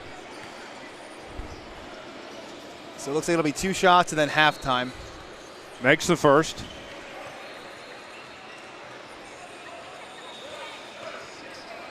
OKC's down 15-0 now, by the way. Got them right where they want them.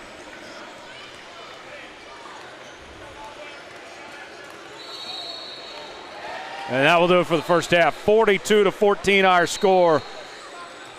Total domination from Louisiana Elite here. Yes, Bama Hoops fought, played them tough for the first 6 to 8 minutes or so. And then you looked up. It was a 20-point lead. I believe it was 14-7 when Bama called that timeout about 6 minutes into the game. Since then, quick math, 28-7 run that Louisiana Elite went on. Fueled by good defense, aggressive offense, going to the rim, and really just disrupting anything Bama Hoops wants to get going. But credit to Bama. They're playing, right, Tyler? Oh, yeah. Maybe a step up in competition. They took the challenge. They gave Louisiana Elite the game. Drive all this way, fly out here, however you got here. You want to play.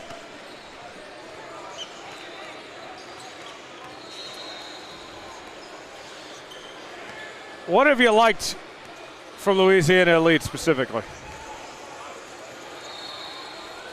Like their defense and how they just get to the rim.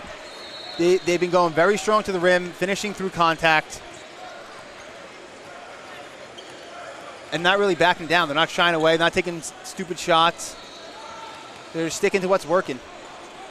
Up 28, it's easy to kind of get carried away and try to make the NBA three, but they're just really kind of beating them down. And see how it shapes up in the second half. A really, really strong finish to the first half by them. Yeah. They're so athletic. Yes. That has really stood out in the first half. For sure.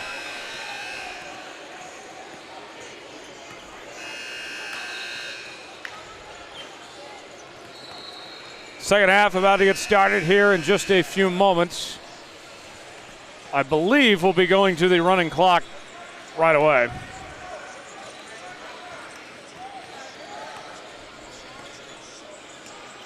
But after we're done, we still have more basketball ahead. As the next game of the night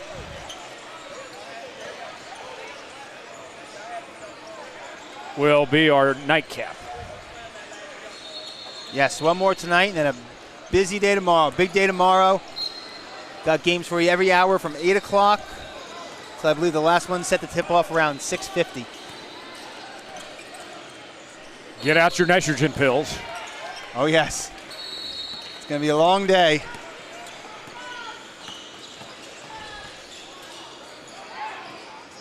Hall comes away with it. And a nice lay-in that time by Gardner. Louisiana Elite picking right up where they left off at the end of the first. They didn't need halftime. No.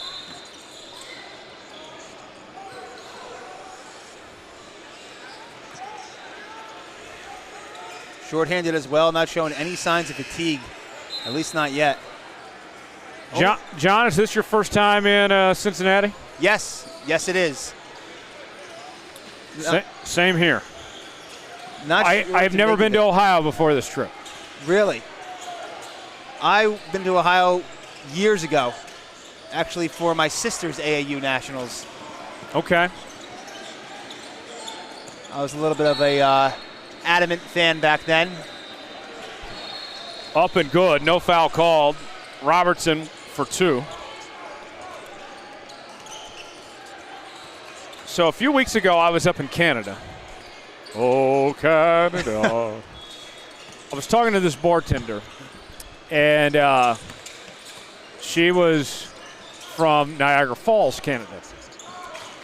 As we have a steal there, and Hall with the pass, and finished by Robertson. And this bartender, I was asking her, have you been to America much? And she said that she had. That she made frequent visits to New York, Florida, Texas, and Ohio. And they're like, what brought you to Ohio as that 3 goes in? And she said, well, I got family there, some cousins and such, and we always made family trips to 7 Flags. She meant to say 6 Flags. So 6 Flags got an additional flag, courtesy of Canada. I guess it's like an additional 6-star rating, extra star. Yes. Love it so much you don't know the name of it. 7 Flags. 7 Flags, great adventure. I haven't been to 6 Flags since I was like 5 or 6 years old, probably. Yes, I remember. I went to the 6 Flags in New Jersey, rode Superman, my first roller coaster. Back in the day, wanted to die. Staring straight down at the ground. I love roller coasters. once I got the nerves out of me, I did enjoy them myself. The first couple. Basket up, no good. Gardner will bring it up. You ever go to Universal or any of those? I've been to Those Universal in Orlando. Been to Disney World. Been to Six Flags. Been to Worlds of Fun in Kansas City. My personal favorite is Silver Dollar City in Branson. Silver Dollar City, I never even heard of that. If you haven't been to Branson, either go with kids, as that three-pointer's good from sailing away, or go when you're an elderly person. That's quite the contrary there. Why do you say that? There's a lot of like shows and such there. Okay. So it's a good experience to bring your kids, or if you're an old person and need some way to get out. Three-point attempt. No good. Robertson will bring it up. So it's a fun little getaway, it sounds like you're saying. Yes, waved off.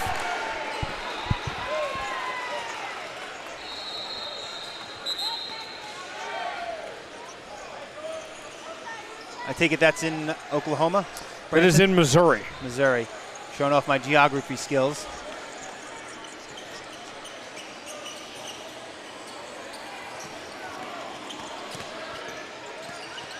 And they'll bring it up.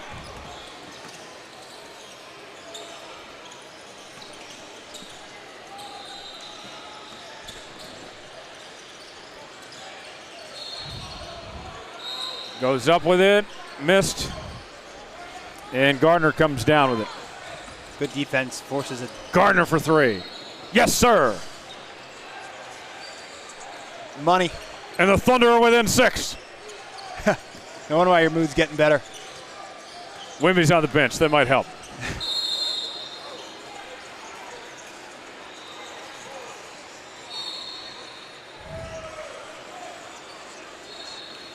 My attitude tomorrow will totally come down to how this game plays out tonight. That is funny. I will either be in a great mood or a bad mood. And you had to deal with me all day tomorrow. Yeah. So I was about to say, for your sake, you should be rooting for the Thunder to win. That's exactly what I was about to say. Is maybe I do want the Thunder to win. Knocked out of bounds. However, being the fair weather Knicks fan that I am from New Jersey, I do believe that the Spurs give the Knicks a much better chance taking home the title should they get past the Cavs. Oh, Spurs Thunder's the real NBA Finals. I suppose you could say that. The winner of this series is winning it all. There's the steal. Goes up with it, missed, and a foul call. See, that I don't agree with. I think You tell him. I'm talking about your take. Oh, I think if the Thunder win, they're going to repeat. But I think the Spurs will be the team that's happy to be there. They're young. Maybe need an extra year.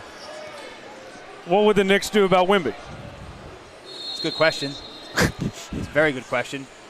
Then again, Up and good from Turner. the Thunder had Caruso guarding them. It worked out pretty good with iHeart game 2. Yes, it did. Probably need Mitchell Robinson to step up. Maybe learn how to make a free throw or two in the process. Up and good.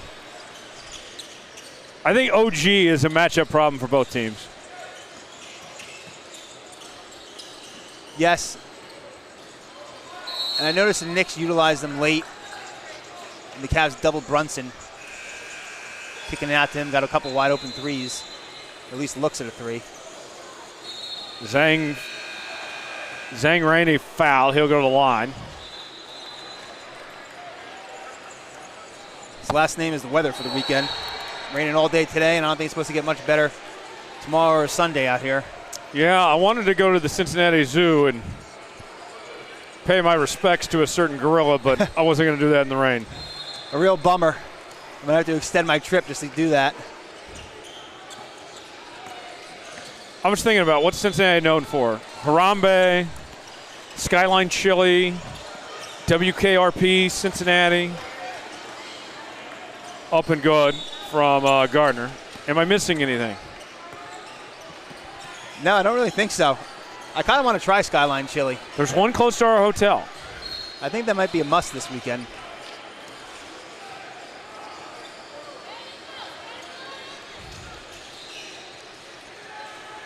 I like chili.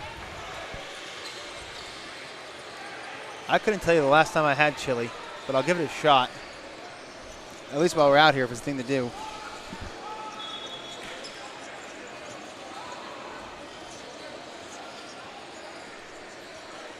Free throw up and good. And for those watching at home, the clock on the stream is correct. We have moved to a running clock in the second half.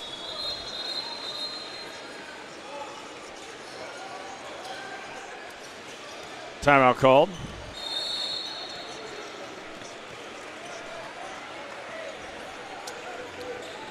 And of course, it will stop for the timeout. 66-21. How many points is Louisiana Elite going to end up with? It's a good question. See how long they keep the foot on the gas for.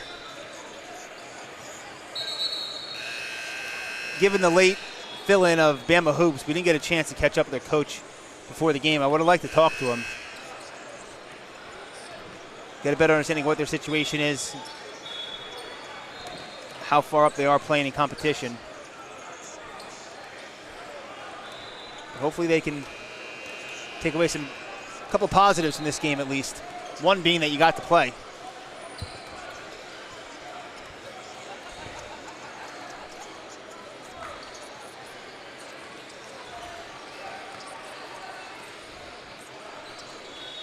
First free throw by White. Up and good.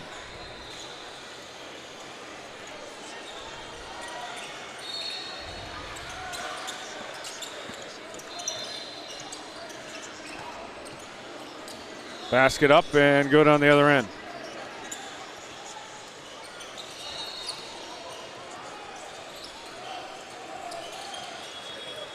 Lots of handle on it, recovers. Jacks up a three. Jones missed. Got his own board though. And nice finish at the hoop. I like what I've seen from Jones. From your namesake. Yes. Very nice, yeah. Missed it short, followed it up. Carrying on our family history proud. No relation as far as I know, but we could be related. You never know. Could have fooled me. Puts it up and good from Gildry. 70-24 now, 6 minutes remaining. Really 4 minutes because of the running clock. Woof. Nice shot by Sales. Make it rain. That was a deep three. High arcing too. Basket up, missed, and got the putback.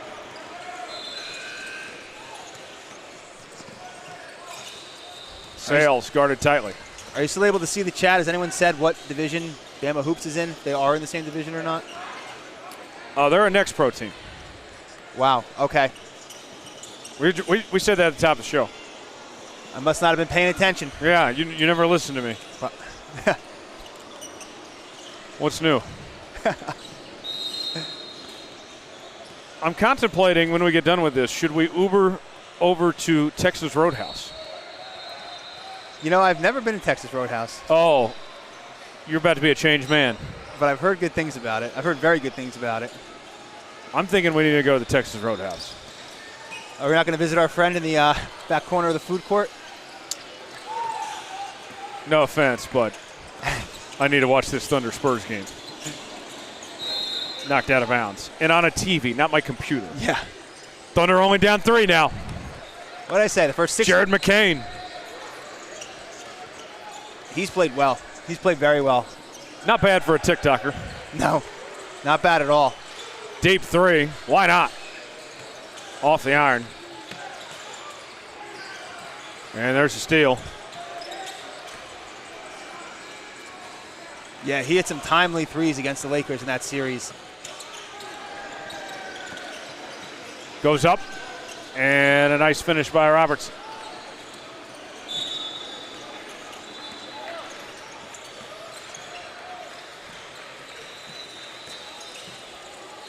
Three-pointer.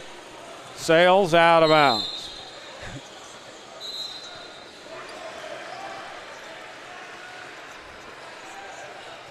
They call that a little bit of a heat check.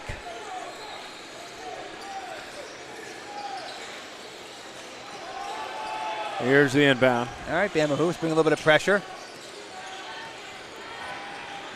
They're still trying hard. Yeah, they're still competing. Credit to them. That's how you get better. Lost the handle on it, turnover. Jones comes away with it. Wimby just missed a free throw. Throw it down, Woo. big fella. Gildry. Little 360 slam. He was showing off. Hey, we'll take it.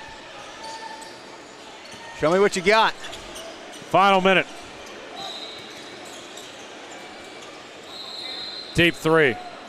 Missed. And there's the putback by Robertson.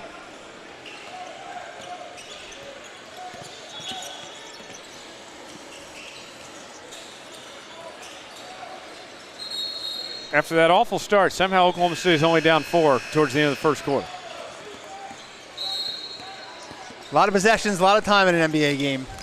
I think we're calling it here. That'll do it. 80-29 our final. Louisiana Elite getting it done. Bama Hoops, we appreciate them showing up and trying, but this day belonged to Louisiana Elite from the beginning. Absolutely, Tyler. Kudos to Bama Hoops, playing it out, allowing each team to get a game in, not moping, and hopefully they got a little bit better tonight. More to come from Cincinnati. Stay with us.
Welcome into Spooky Nook, Ohio. I'm Hayden Coker alongside Namath Pitts here in Spooky Nook, Ohio. Today we have a massive game between Team Scoot and Team Halliburton. Team Halliburton led by head coach Brian Terrell and Team Scoot led by head coach Jermaine Richardson. And Hayden, we started off with an absolute banger in the first game of the weekend between, of course, two really talented teams that we saw earlier, which was BTI United and Chapman. Yeah, BTI United got the dub there. Last game, Louisiana Elite knocked off Bama Hoops. And now we have Team Scoot up against Team Halliburton, two teams that performed well last weekend. Team Halliburton, who did not have a good showing earlier on in the year in Detroit, but they really bounced back last week and had a really good showing. Team Scoot now looking to make a little noise as well for Team Scoot. Number 30, Sean Hamilton, one of those marquee guys and players that you're looking out for, along with 11, Michael Rowe, and then with Team Halliburton, none other than number 5, Howard Williams. But you have Zeke Jones, who can also make a really big impact as well. And I'm sure most of you know this, but Team Halliburton, obviously affiliated with Tyrese Halliburton, the Indiana Pacers star. And how about these uniforms? Yeah, I love the logo from Team Hallie. I love the jerseys. Really, really nice. We got our guy John Hoyer over on video doing his thing, man. He's the man. And we have Team Hallie and Team Scoot facing off here. It'll be Chris Rupert to jump for Team Hallie. It'll be number 24, James Lee, to jump for Team Scoot. And then we have a faulty jump. So we're going to restart that one. Howard Williams, one of the best players in this circuit. Now Chris Rupert to jump. And it goes up and no good there. It's going to be won by Team Scoot.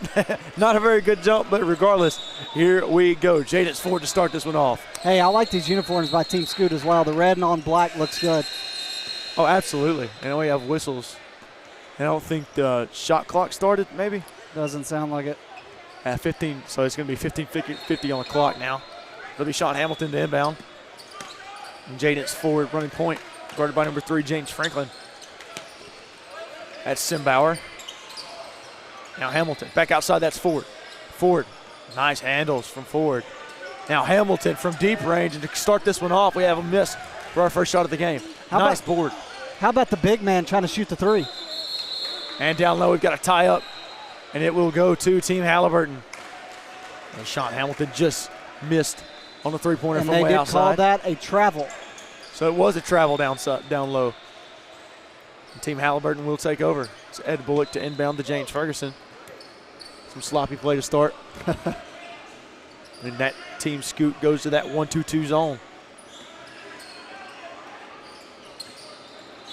Now inside, nothing doing. Nice defense by Team Scoot. And now you're going to get a tie-up. It's going to be Team Halliburton's ball. Nice job by Colton Simbauer to get his hands in there and force a tie-up. And we're almost a minute in and no points yet. Very different than the first minute of our last game. It was very different. A bunch of threes, three-point barrage in the last game. Now not so much. Ed Bullock from 3, and then that one's a miss. So 2 straight three-pointers to start off. But then James Ferguson misses one as well, so now 3 straight. Still nothing. Cold on both offensive sides to start the game. Now Jaden Ford on the other end, running point. Now Simbauer, down low. What can Lee do? James Lee goes up. James Lee puts it in. Nice job. Nice job by James Lee on the contested lay-in. And now Ferguson finds Howard Williams, guarded by Hamilton. Back to Ferguson. Nasty zone defense to start this game. Outside 3, can't get that one to go. Rebound, Chris Rupert. Rupert, nothing doing.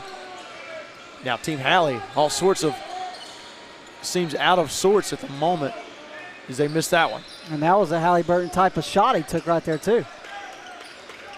Here's Jaden Ford, guarded by Ferguson. Nice screen by Rowe.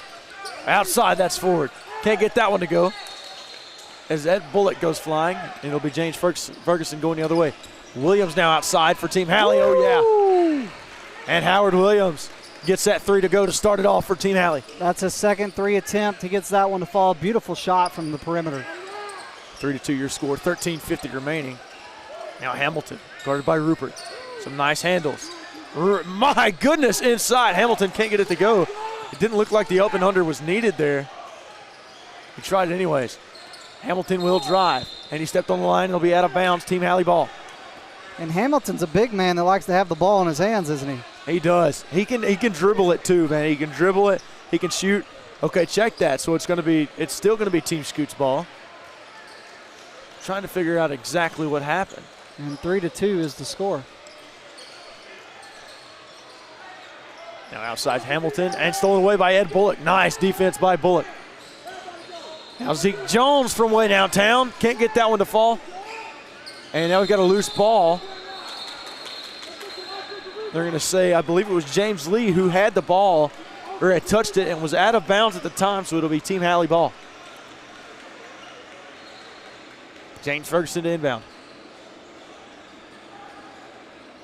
I wonder what the delay is here. Yeah, referee's talking to head coach Jermaine Richardson. And now to inbound. That's Bullock. Now Zeke Jones, one of those guys you've got to watch out for. Sneaky, sneaky good is Jones. Double team by Simbauer and forward. Now Bullock outside, can't get that one to go. And an offensive board by Howard Williams. Nice job by Williams, but he can't get it to fall. And out of bounds on Team Halley. Really good job, though, moving the ball around offensively. They didn't get the bucket to fall, but doing a good job dishing the ball to each other. Yeah, 100%. As Simbauer will inbound it now here for Team Scoot.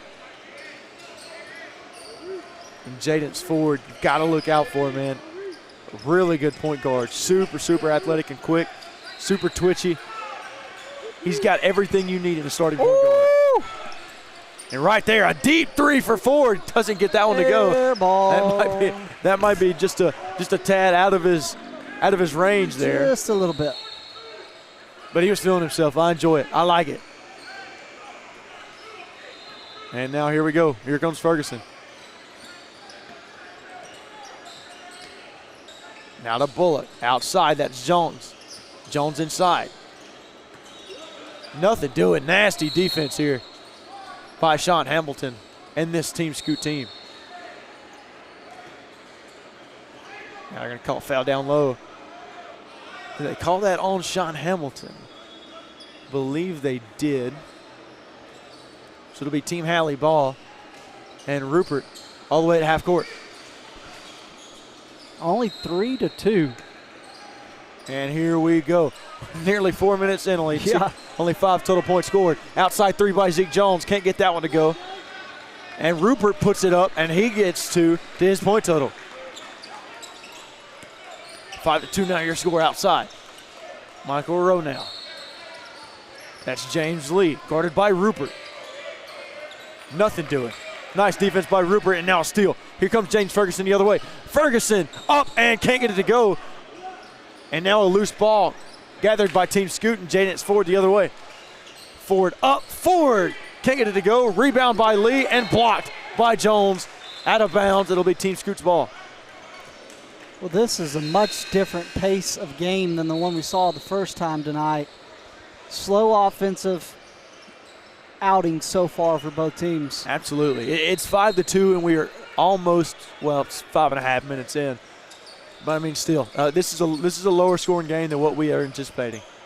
Ford wanted it from three. Now drive, nothing doing. Now reset. I can't even see. I got a tall official right in front of me. Fulvio Dos Santos. Nothing doing. Ford outside for three. Ford nearly connected on that one. In and out, but James, that's Michael Rowe. Puts it up and in. Hey, Rowe did a great job right there. Second chance opportunity. He got it, and he gets the slam as it's now a 1-point game. Yeah, Michael Rowe, so vicious on the rim. Now right there, Ed Bullock, nothing doing, and they're going to call a foul that time on James Lee. We were talking about how Michael Rowe is just so versatile and what he can do down low, man. Last week, he punished the rim. If he got within 5 feet of the rim, it was going to be thrown down. That's one good thing, too, about the Pro16 is you had the opportunity last week to see a good bit of these guys, so you're now familiar with them. You've seen kind of their game, kind of have an idea what they're looking to do. Outside, Howard Williams. Back in Dos Santos down. Now it's a step back. Can't get that one to go. Air ball. Put it up and in. Oh, yeah. Nice job there. That's number 13, Bryce Peters. Good job. Again, second chance opportunities with the offensive boards. Dos Santos now, guarded by Peters. Dos Santos inside. Dos Santos can't get it to go. Rebound Lee.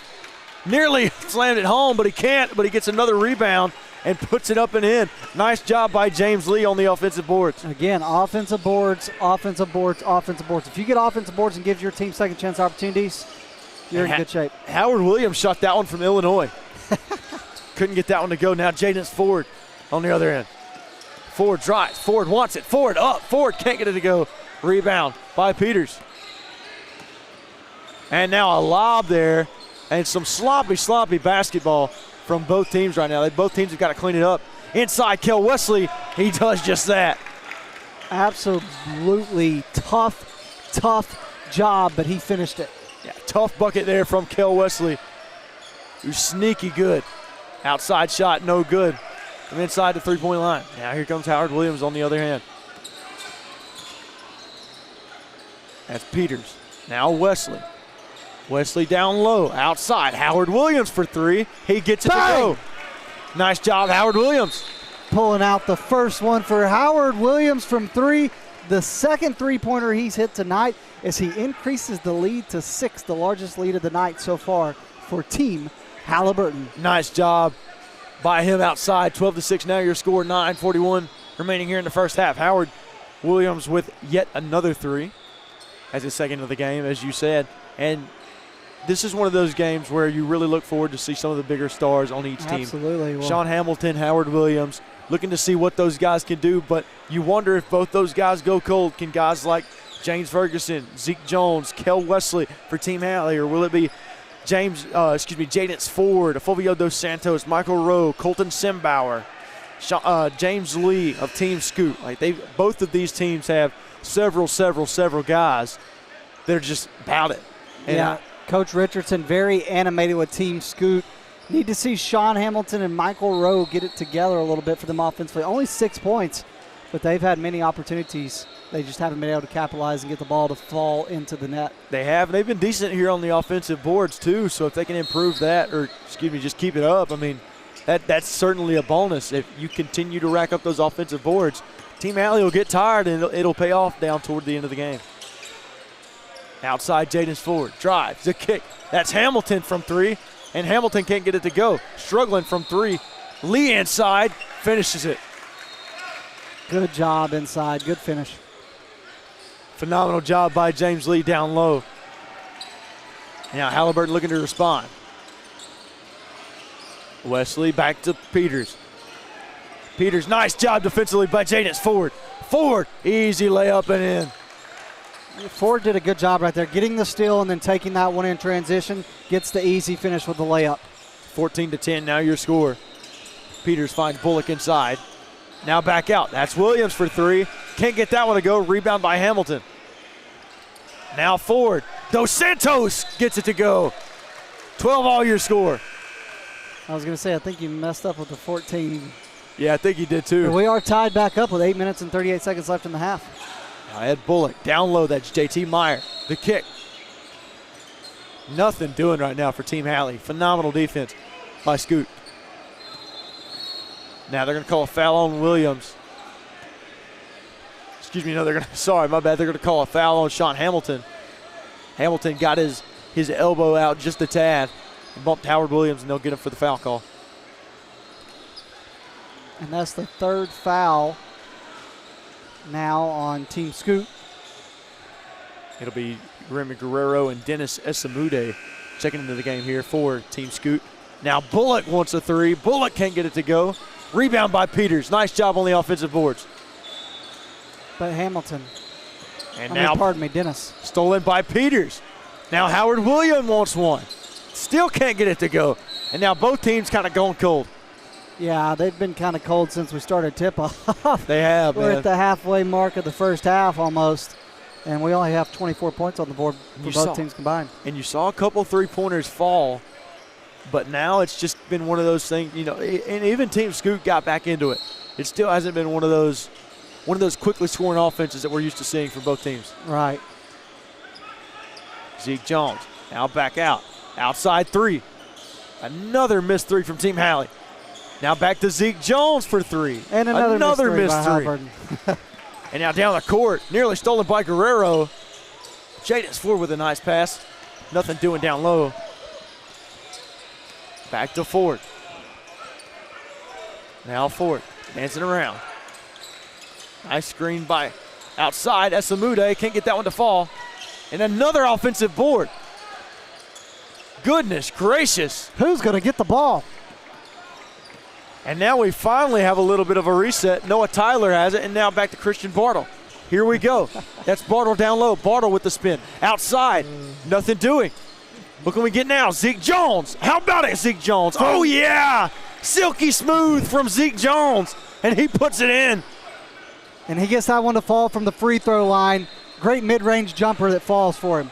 Zeke Jones with a nice little move with the mid-range jumper. Nice defense here by Peters. And they're going to call a backcourt violation on Jaden Ford. So we now got 6 minutes and 57 seconds left in the first half, and it is a 2-point game with Team Halliburton in the lead. You have other teams warming up over there for their second game. And now here we are. We're halfway, or excuse me, third game. We're already almost halfway through our third game. Yeah, we love it. Zeke Jones now. Nothing doing. Now Bartle. Looked like Bartle wanted it. Nothing doing, man. Strong defense. That's the one thing about a zone defense, man. It can be suffocating. Zeke Jones inside, can't get it to go. Gets his own board. Nice job. Zeke Jones outside. That's Noah Tyler. Phenomenal defense, man. I mean, yeah, and one part of you wants to say, well, look at the offense. It's really struggling. Neither team's getting possessions going. But then I think sometimes we have a tendency to not give credit to the defense because of what the defenses have been able to do. It has, man. It's been so suffocating this game. And they actually called that one out of bounds on Team Scoot. I think it got knocked away by, I believe he just subbed out of the game. But now outside, nothing doing, man. Nothing doing right now. Phenomenal job defensively. Noah Tyler now. Noah Tyler puts it up and airballs that one because he just had to get it up. The shot clock was winding down. So 6:08 remaining, and we still sit here at 14-12, Team Halliburton in the lead. On the court, it'll be Remy Guerrero, guarded by Ed Bullock. Now Dos Santos bringing it down the court. Dos Santos playing point guard. Now Rowe. Rowe guarded by Rupert. Now Ford. Ford. Nice move by Ford. And Ford can't get it to go. But what a move he put on him. Now down low. Rowe can't get it to go. Nice rebound. Strong board by Howard Williams. Now he's in pursuit. That's Bullock. And now Williams wanted it. Zeke Jones for three. And he cans his second one of the game. And finally, an offensive three-pointer hits for a team. Nice job there by Zeke Jones. Outside now, Dos Santos can't get that one to fall, and they're going to call a foul. So now Dos Santos will go to the line for three. Well, they haven't been able to get much going offensively, so if you can go to the free throw line, stop the clock, and have an opportunity to hit a couple free throws, that's huge for you when you trail by 5. And if you are Team Halliburton, you don't want to give up these opportunities. Like you have it there, man. It was a contested three, and you get too far into his landing space, and they're going to call it every time. Absolutely, but unfortunately couldn't get the free throw to fall. Dos Santos has to capitalize now. 17-12 your score, 5:22 remaining. Second free throw up and good as he finds the bottom of the net. Now Dos Santos really got to make the most of this one. So he shot the three-pointer, was fouled, missed first free throw, did hit the second, so let's see if Dos Santos can hit the third free throw, and he does, so he's going to get 2 at the line, and they now trail by 3. Nice job there by Dos Santos to at least get 2 of 3. Now here we go. Zeke Jones. Nice full court press here by Team Scoot. But it's broken. Rupert can't get it to go. And now stolen going the other way. Here's Dos Santos. Dos Santos now making a run. Outside. The kick. That's Hamilton. And it's knocked out of, nearly knocked out of bounds. Now Dos Santos. Dos Santos wants it. Dos Santos, step back. No, sir. Rebound by Bullock and knocked out of bounds. Hey, great job, though, from Team Scoot to keep that possession alive as they continue to fight for the ball. Bullock to inbound now, James Ferguson. Full court zone press now from Team Scoot. And nice cross the court pass, Chris Rupert in. Phenomenal display of exactly what to do whenever you're being pressed in a full court zone. Great awareness, exactly. Great awareness by him, and then a really good pass to hit his man down there. Yeah, phenomenal pass by Bullock. And now stolen away by Bullock. Bullock doing it all. Bullock pushing. Bullock. Oh, yeah. Ed Bullock making some noise. Every time you say that, I think of another Ed Bullock I know back in Alabama. Now Dos Santos has it stolen away. Nice job by Rupert defensively. And now Zeke Jones in pursuit for Team Halley. Outside, Ed Bullock can't get it to fall. I was going to say, if he hit that one and took them a 10-point lead, woo, momentum would be shifting fast. And Team Halley right now putting up some numbers offensively, although after a slow start. Hamilton now guarded by Williams. Now Rowe, down low by Jones. Rowe can't get it to go, but he's fouled by Zeke Jones, and he will go to the free throw line. And that'll be their second trip to the free throw line. Team Halliburton has not been to the free throw line yet. And Team Halliburton, like you said, not getting to the free throw line, but still being up 7 this early into the game. Nice job by them. So they're going to get 2 free throw opportunities right here. Team Scoot 2 for 3 from the free throw line so far. They can get these to go, that'd be in good shape. Nice job. 3 for 4 from Rowe. So Rowe knocks his first one down. How about those shoes? Those are clean. Those are clean. They're shiny, I'll tell you that. I was going to ask what brand, but I mean, I know what brand. Puma. Puma. Puma. Same. Everybody here is wearing Puma. I'm wearing Puma. Nice job there on the second free throw. Now Ferguson with the head feint. Back to Bullock and across the court. That's Jones. Back out to Howard Williams. And you can tell that Howard Williams is wanting to take some of these shots. But the defense has been so ferocious as he goes up there and can't get it to fall. He just hasn't been able to get many off. Now nice handles by Sean Hamilton. Really good handles. Now Bullock. Here's Simbauer. And a reset. That's Dos Santos. And up down. And they're going to call a travel on Dos Santos. So it'll be Team Halliburton ball. Up down. We doing some up downs? Up down. That was one thing that I hated in football. I absolutely hated up downs. All right, I got to get it in. I need a big play right here. I need to get something out of my system. You already know what's coming. Here we go, Ed Bullock, guarded by James Ferguson. Excuse me, no, I don't know what I'm talking about. So he inbounded it to James Ferguson. That's my fault. Zeke Jones. Now back out to Ferguson. Now Howard Williams. Williams inside. Williams had it stripped away, but he's fouled. And they're going to call that foul on. Let's see here. It looks like James Lee. Man, these two teams are sweating it out, man. They are, man. It really nice defensive game on our hands so far. 21-16 your score here. 2 minutes, 49 seconds remaining. Howard Williams now up. And a phenomenal display of strength by Howard Williams. And now I can say, now here's a guy that is going to be physical in the paint and get the finish for an and one opportunity. Phenomenal job by Howard Williams down low as he gets that one to fall. And he's going to go to the line for a chance at 3. Williams, first shot up and good. Nice job by Howard Williams. And now Ford needs to rally his team here. 24-16 your score, 2:40 remaining.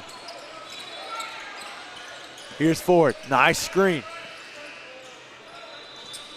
Rowe wants it, Rowe gets it to go. Off the spin move, nice job by Michael Rowe. Absolutely good spin move, showing some of his ability on the court in terms of being a shifty player. Now here we go, Ed Bullock, cross-court pass, nice steal by Jadance Ford. Now here comes Ford. That's James Lee. He wants it for 3. No good. Rebound. And not able to get the board.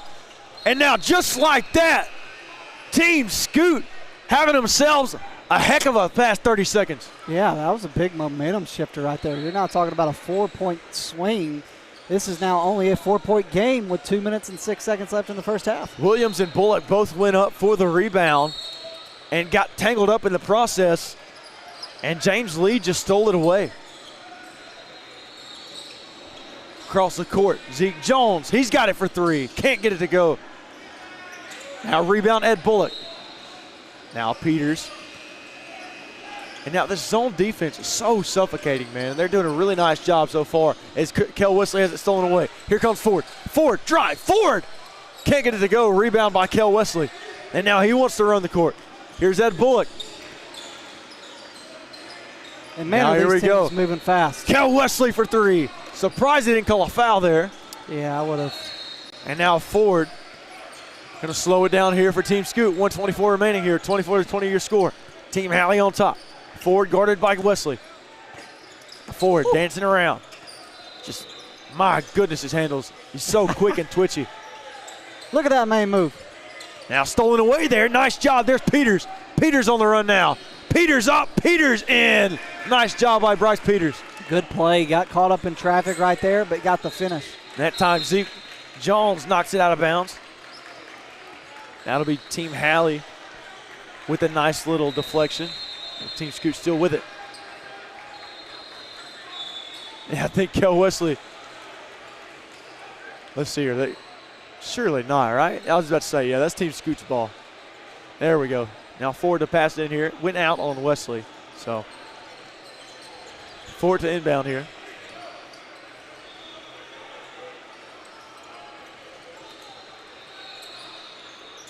And now now they're going to call a foul on Bryce Peters. He had his arm around Colton Simpower.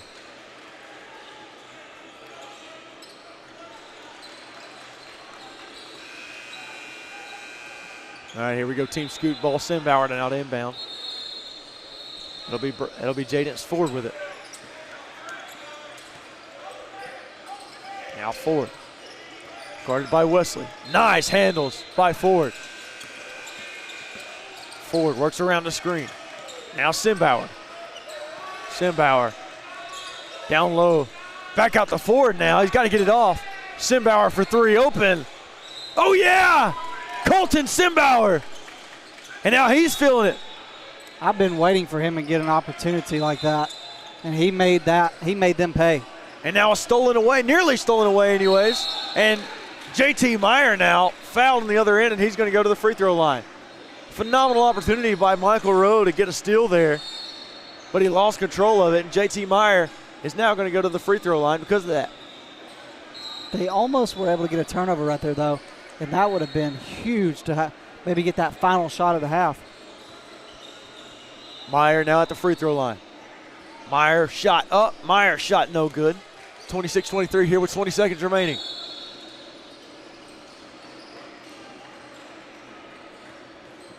Now Meyer's second shot. Meyer up, no good. Can't get it to go. Hey, got his own board, but lost it out of bounds. And I thought it might have went out on Meyer, but it goes out on Team Scoot, and it'll be Team Halley ball with 20 seconds remaining here. So shot clock off, not a factor right now. 17 seconds remaining. Inbound now to Kel Wesley and Zeke Jones. I would hold it for the final shot. Wesley inside. Wesley, oh yeah! Kel Wesley extends the lead for Team Halley. And now Ford's got to go with 4 remaining. Jaden's Ford. Ford from outside. Ford can't get it to go, and that will end the half. 28-23 your score. Team Halley up on Team Scoot. And why hold it for the final shot when you can do that? Why? Don't listen to me. He got the finish before. Well, the problem was that Team Scoot had a little time to make something of it. I mean, obviously they couldn't. Now, it was a nice shot, nice look by Ford, especially with the time running down and everything. Namath, tell me a little bit about what Team Scoot needs to do in the second half here. Well, I think you got to play through Sean Hamilton, and he's got to be a little more consistent, I think, especially in the paint. He's wanting to kind of shoot some threes, do some different things. He's getting some really good second chance opportunities. But I would definitely say play through Sean Hamilton more And then also Michael Rowe and Fulvio Dos Santos, those two guys need to contribute for them offensively. And Sim Bauer was a guy who kind of caught on as of late in that first half. We'll see if he can't catch on. Got our guy John Hoyer over there filming both squads, What a guy. Team Scoot and Team Halley. What a guy. I'm Hayden Coker alongside Namath Pitts here with the Next Pro Hoops in Hamilton, Ohio for this Pro 16 event. This is the Puma Pro 16 where you need to be the next pro. Like you said earlier, Big Cats don't back down. No, I'm sorry. I just messed that up. Big Cats don't flinch. There we go. Look, it's right there in front of you, Hayden. There we go. I can't read, man. Big Cats don't flinch. I'll tell you what, I'm not a big cat because I flinched earlier when the ball was coming towards me. You did too. You did. But I'll give it to you. You caught it. So it's fine. Plus, you saved our equipment. Yeah, it's very true. You never go wrong on that. I got a pregame assist when nobody was looking but you. Jaden Ford now takes the court. Let's give a shout out to the guy running the camera. I don't know his name, but shout out to him. Shout out to the cameraman. Ask him his name. What's the camera guy's name? What's your name? Kellen. What is it? Kellen? Kellen? Yep. Shout out to our boy Kellen running the camera for us. Everybody needs to know about our man Kellen over There here. we go. He's doing a great job, man. Hey, great job, Kellen. Great job. Kellen tearing it up over there, man. Kellen said let everybody know he can shoot it from anywhere on this court and he'd drain it. Is that a challenge to some of these guys? Yeah. Your score, 28-23. Team Halley leads over Team Scoot here as we start the second half. Some phenomenal basketball being played tonight here in Hamilton, Ohio. I tell you what, man, it's been a good night. It's been a good night. What a way to kick off the weekend. It'll be Team You say Scoot. it's been a good night. Hayden, I'd say it's been a great night. Great night. Simbauer now to inbound whenever we get to the start of the second half underway. We had officials go missing during halftime of our last game. We did. That was a little interesting. Yeah. I did not stick around for halftime of the last game. What was I doing? I was getting a smoothie. Yeah, I don't know what happened for that one. I That got a smoothie was smoothie. good. You let me try it. It was very good. It was very good. Ford now with it running the point, guarded by Ferguson. Now Simbauer. Simbauer down low. Nice little kick. Down low, Michael Rowe. Oh, yeah. Michael Rowe strong off the glass, and he gets it to go. And that cuts the lead down to 3. It'll be Ferguson now. They bring the double team. Zeke Jones outside. Howard Williams for 3. Williams can't get it to go. I want to say it so bad. And now here's Simbauer. Simbauer, nothing doing. Nearly had it stolen away. Now Hamilton down low. He found a man. Oh, yeah. That's James Lee for 2. And how about Lee right there? What a finish. And Ferguson. Now to Williams. Oh, yeah. Ed Bullock down low now. Some nice ball movement. And Ferguson looked like he traveled. He did. It'll be Team Scoot ball, 28-27 your score with 15 minutes remaining. And it looks like, Hayden, we already had one game that came down to the wire today. We might have a second. We absolutely might. Now Ford now to bring it down the court here for Team Scoot. Hamilton at the wing. Now Rowe. Michael Rowe, nothing doing. Nice defense here from Team Halley. Rowe wants to back Williams down. Rowe inside. Can't get it to go. And a board there by Team Halley. Here comes Howard Williams. Williams, oh yeah. What a play. Nice job. What a play by Williams. He showed off some of his moves right there. Phenomenal display of skill. And now Simbauer on the other end trying to make something happen. James Lee inside the arc. Can't get it to go. Rebound Bullock. And now Bullock the other way here for Team Halley. Ed Bullock searching. Bullock. And he's fouled. And now, let's see, looks like they're going to call that foul on Lee. That'll be the first foul of the second half for either team. Be Ferguson down low now. And now nothing doing. Won't be a backcourt due to those rules. Nobody touched it. And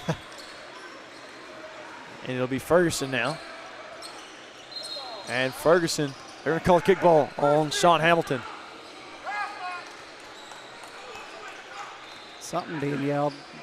I don't know what it was. I'm not entirely sure. I don't know if I want to know. Inside, there's Bullock, mid-range. Tries to find Rupert and does off the backboard. Phenomenal assist there by the backboard, and Rupert puts it in. Now Ford baseline. Ford to James Lee. And defense strong. Hamilton can't get it to go. Nice board by Ferguson. Nearly stolen away by Ford. Now that time, nice spin move. Ed Bullock. He finds Zeke Jones from outside. Jones reigns from deep from Jones. Beautiful shot from Jones as he gets the finish and extends the lead to, what is that, 8? 35-27 your score. Hamilton guarded by Williams. Hamilton wanted to drive, nothing doing. Now Simbauer. Simbauer up. Simbauer thought he was fouled, and he is. Simbauer now will go to the free throw line. Now Simbauer was looking for his teammates to come help him up. There wasn't nobody around. Wasn't nobody around.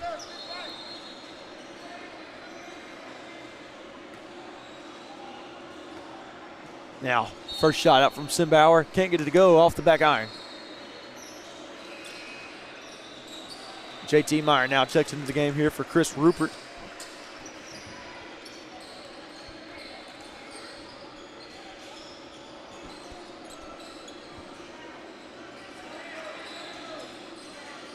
And you're going to have a free throw opportunity for Colton Simbauer. And Simbauer he misses. Can't get that one to fall. Now Williams. Now Bullock. Now nice double team here for Team Scoot. And Bullock on the ground. And a timeout called. So with 13 minutes remaining here in the second half, 35-27 your score. Team Halley on top of Team Scoot. Phenomenal start so far for Team Halley as they can hold on. Absolutely. And, you know, I'm very interested to see as the second half kind of progresses and we kind of get closer to the end of this thing.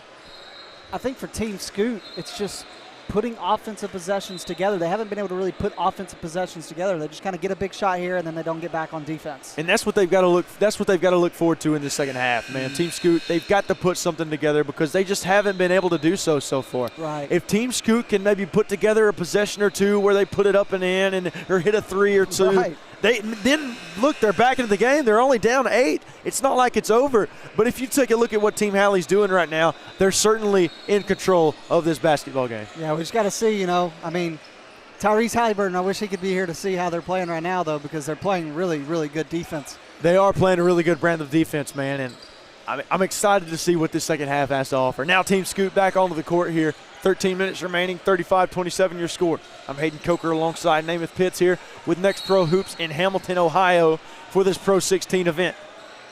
We got 13 minutes left in this game. Inside, that's Williams. Nearly had it stolen away. Nice double team, and Colton Simbauer. Nice job defensively. That's what they need.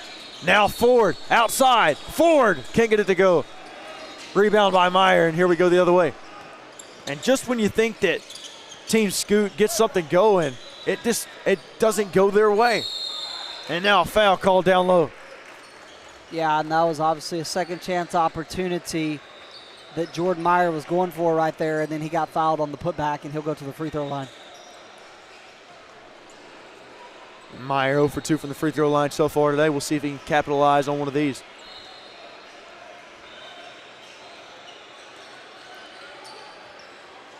Meyer, pretty good big man down low. Just hasn't had the luck that he's had, or the luck that he needs to have here at the free throw line so far. He hits that one. A laser, and he puts that free throw in. Let's see if he's got that big cat energy, if he can go 2 for 2. 36-27 your score. 9-point lead here for Team Halley. You like that one, huh? I did like that. I'm looking at it right in front of me. That was a good one. Big cat energy. Big cats don't flinch. Let's see what our brother Jordan Meyer can go 2 for 2. JT Meyer now at the free throw line. Meyer up. Meyer. Big cat don't flinch. He doesn't. He did a nice job there. He started 0 for 2. Now it's 2 for 4. Nice job, and now a 10-point lead for Team Halley. Nice kick to row. Phenomenal distribution of the ball. Bang! And Simbauer with his second 3 of the game. gets Team Scoot back within 7. Oh, even the fish are getting slow. Oh, look at that shot. I like that. Simbauer showing off a little moxie. Down low. Meyer can't get it to go. Oh, man, I was about to let this building roof get exploded. Now Dos Santos. Oh, yeah. No. Oh. And a foul. And I believe they're going to call that foul on the shot. So Dos Santos now will go to the free throw line. Dos Santos a little frustrated with himself. We'll see how far he walks back on the side of the court. We've been going to the free throw line a lot more often here as late in the second half. Okay, so they're going to call that foul. It was not Dos Santos. Or it wasn't. I thought it was Dos Santos. Okay, now we got it right. There we go. All right, here we go. Dos Santos now at the free throw line. First shot up, first shot good. Nice job by Dos Santos at the free throw line. 6-point game now, 37-31 to your score.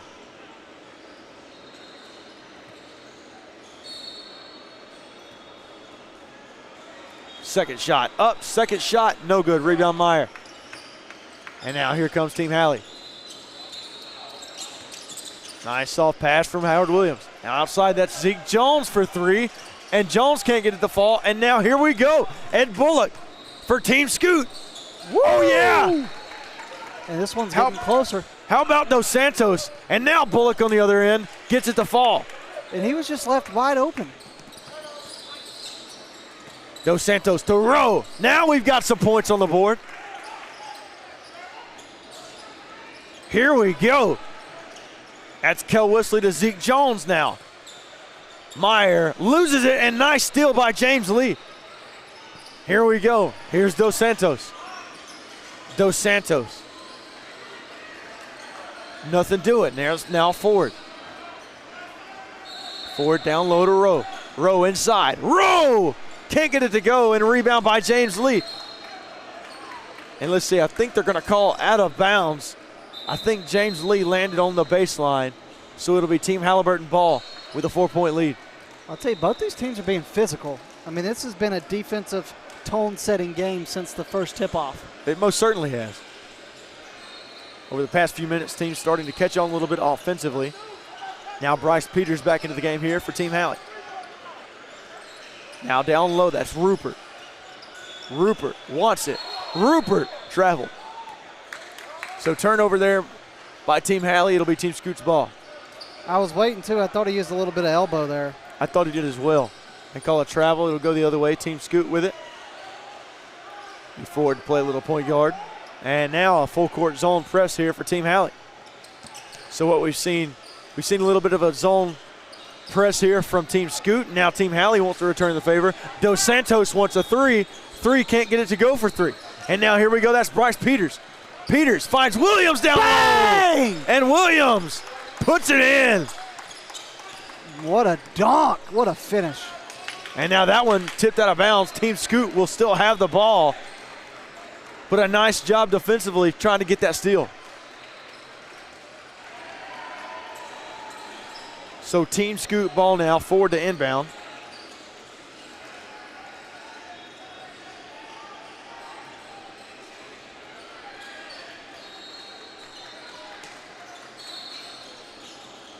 Now to inbound is Ford. Looked like he wanted Guerrero. Now they do find Guerrero. Now back to Ford. Ford, mid-range. Ford can't get it to go, and now whistles. Another whistle. Start stacking up whistles. Let's see here. What's the? Okay, so it's they call a foul. They call a shooting foul. I didn't see one. Interesting. So Ford now at the free throw line. He will shoot 2. And first one from Ford is no good. Just didn't have enough strength. And Ford's come up short on a couple shots tonight. Now he's hearing it from head coach Jermaine Richardson, rightfully so. And I wonder what that is, though, because he's been short on a few shots tonight. Now I can't get that one to fall. Well, I'm sure coach is not happy about him going over at the free throw line. Now Simbauer playing defender down low. Stolen again by Howard Williams. And now Kel Wesley. The other way, Wesley loses possession. And another steal by Simbauer. Now Simbauer. He wanted it for three, and another steal. Sloppy basketball all around, and both teams have got to slow it down. Oh, I hope he's down okay. low. And Rupert finishes it, and Kel Wesley lost his shoe. I didn't know if he lost a shoe or pulled something. He went down kind of weird. Well, Simbauer fell as well, and that kind of scared me too because it was a non-contact fall. 43-35 your score, 9:49 remaining here in the second half. As the referees try to clear up a wet spot.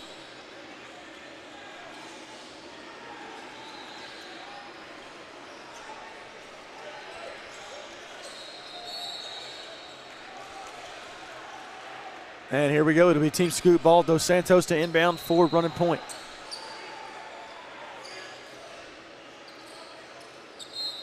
It'll be Bryce Peters to pick up forward at full court.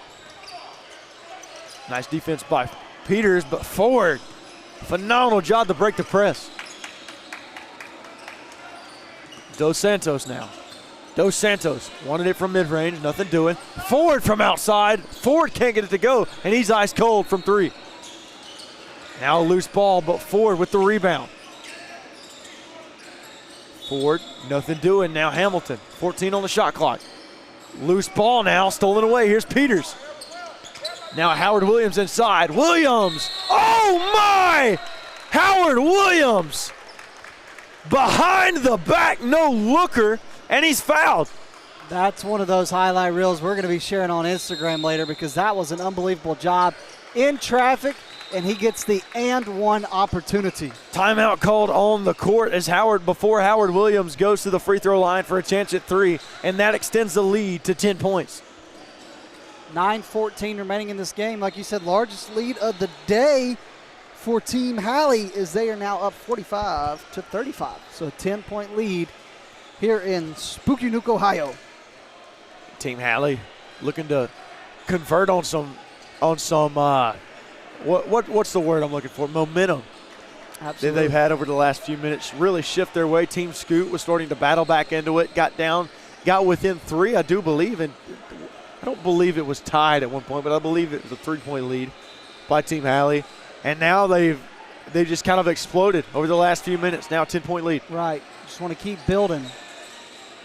Now, if you are Team Scoot, you've got to put pressure defensively. You can't allow many more points, man. Yeah, they've done a good job so far defensively. I'm not saying anything about their game defensively has been bad. There's been a couple of breakdowns. That's going to happen in a basketball game. It's just going to. But for me, they've got to get it going offensively as well because there's just been nothing doing so far. Yeah, it's been, threes haven't fell, inconsistent in the paint. It's just inconsistencies. They've had some good looks throughout the night, just haven't been able to finish. 45-35 your score. Howard Williams now goes to the free throw line. This guy just looks like a Division I player. I'm telling you, man, he's good. He's one of the better players that I've seen on this circuit, and he's one of the most. I'm not going to say pro ready because he's in high school, but he reminds me of one of the players that he has the exact body type that I feel like what could be a potential pro in the future. Absolutely. And I think he gets there, just to be straight up honest with you. Howard Williams gets it to go. Nice job at the free throw line for the three-point play. And they're now up 11. Now Hamilton. Now nice job to break the press. That's Guerrero. Ford from deep three.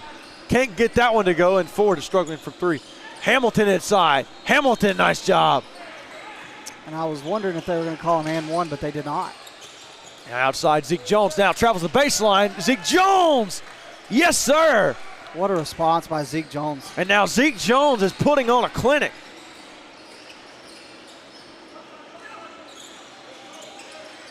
Team Halliburton, rather. Here comes Team Scoot. Rowe. Yes, sir. Nice job by Michael Rowe, and he's one of those guys that I was looking forward to calling his name. But that's how this game's been. Like, as soon as they get going offensively, the other team gets going offensively. And when one goes cold, the other goes cold. What was a 10-point lead, now a 9-point lead. Now Zeke Jones for three. Jones! Oh, yeah! And Zeke Jones buries it from three. And that might have been the nail in the coffin with 8 minutes left. I know it's still early, but I don't know, man. They're getting kind of close to that 20. 12-point lead now, Hamilton. Guarded by Rupert. Nothing doing. Michael Rowe, looked like he wanted it. Now Guerrero. Remy inside. Remy, nice pass. That's Hamilton with the drive. Now another kick. Michael Rowe, and he doesn't beat the shot clock. Still did a really good job, though, of moving the ball around. Being selfless with the ball. Nice job moving the ball around, but phenomenal defense there by Team Halley to force that shot clock violation. Now down the court. Outside. Jones. Can he get another one? Bang! Zeke Jones in fuego. He's on fire. My goodness. And now the lead is up to 15. And Team Halliburton on fire right now. And like you mentioned earlier, it's getting dangerously close to that 20 Right. that 20 mark point mark. At 2 minutes, if we're at a 20 point lead, that'll be the end of the game. They'll call it. 54-39 your score, 7:34 remaining.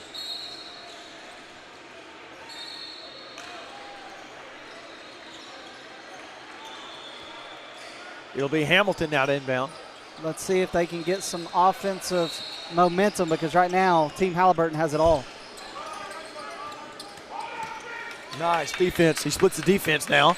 And stolen away by Ed Bullock. Phenomenal job. Now Peters with it, and Peters is fouled. So now Peters will go to the free throw line after the foul from Michael Rowe. So back to the free throw line with the clock stopped. And like I said, man, this is getting kind of dangerous for that 20-point difference. It absolutely is. And now you have Bryce Peters, who hit the free throw line, looking to extend this lead for Team Halley. First one up, and first one is good there from Bryce Peters.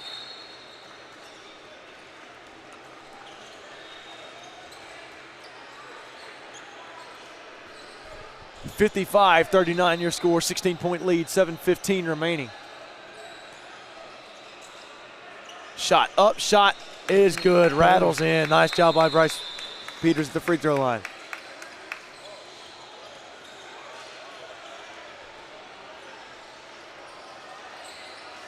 Now Simbauer to inbound here for Team Scoot.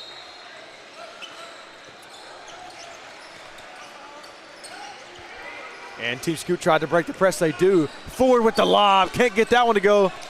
But Guerrero with the board.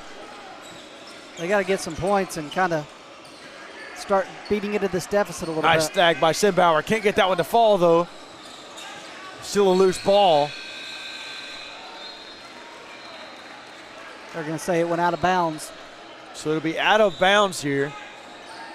After what was some hectic basketball. 6:57 remaining in this game. Simbauer now to inbound. It's a 17-point lead for Team Halliburton. That's Lee. Lee, nothing doing, and a backcourt violation. So backcourt violation on Team Scoot, and Team Scoot seems to be falling apart. Yeah, it's just the wheels are falling off the car. There's been a lot of pressure defensively here from Team Halliburton all game defensively, and now it seems like that's starting to take place. You're starting to see the wear and tear from this Team Scoot team. Let's see if Halliburton keeps stacking points. Peters inside. Peters, nice pass to Rupert. Can Rupert do something with it? Rupert, no good. Rebound, James Lee. Now Team Scoot, you got a chance to do something. Dos Santos can't get it to go. Too hard on the board. Now here's Williams.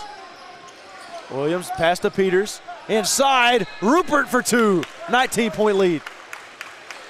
And Hayden, 6-minute mark, we're getting close. Well, we're getting close. 6 minutes remaining, still a lot of time. And now forward, he's got to rally his team. Guarded by Ferguson. And now a pass that Lee was not expecting. It'll go out of bounds. It appears on Team Halley. 6:01 left, 19-point lead for Team Halliburton. 58-39 your score. I'm Hayden Coker alongside Namath Pitts here in Hamilton, Ohio with Next Pro Hoops. Here at this Pro 16 event. This is the third Pro 16 event of the season. It's been an amazing summer. It has, man. It has. I think the best part, though, was probably the first tournament I ever did. I had this roommate, and he was sleeping in his talk. Let me tell you. He was sleeping in his talk? He was sleeping in his talk. And it was awesome, dude. I mean, this guy could have full-on conversation. He could call basketball in his sleep. Now, Rupert knocks that one out of bounds. Who was that? I believe his name was Hayden. He was a ball knower named Hayden Coker. I believe his name was Hayden Coker. How about that barbecue that first weekend? Man. I mean, we So can just good. go down memory lane. I haven't had barbecue that good yet, so I'd like to, but I haven't. Inbound now from Rowe. Now Ford. Ford guarded by Ferguson. Now Simbauer. Simbauer, the drive. Simbauer, turnaround, fade away. Great shot. Nice job by Simbauer. Yeah, that was a beautiful shot, mid-range, and he hit it perfectly. It was phenomenal shot selection as well. Now Williams. Now a steal. Steal by Dennis Esamude. Now Rowe nearly threw it down on Williams, but he's fouled. That boy went in there with some vicious intentions, let me tell you that. And Rowe Golly. will now go to the free throw line. And that's something that Rowe did a lot last week. He was powerful around the rim, and then he nearly showed us there just what he can do. 58-41 your score, 5:32 remaining. My man was looking to get him a poster on Instagram. Team Halliburton with the lead.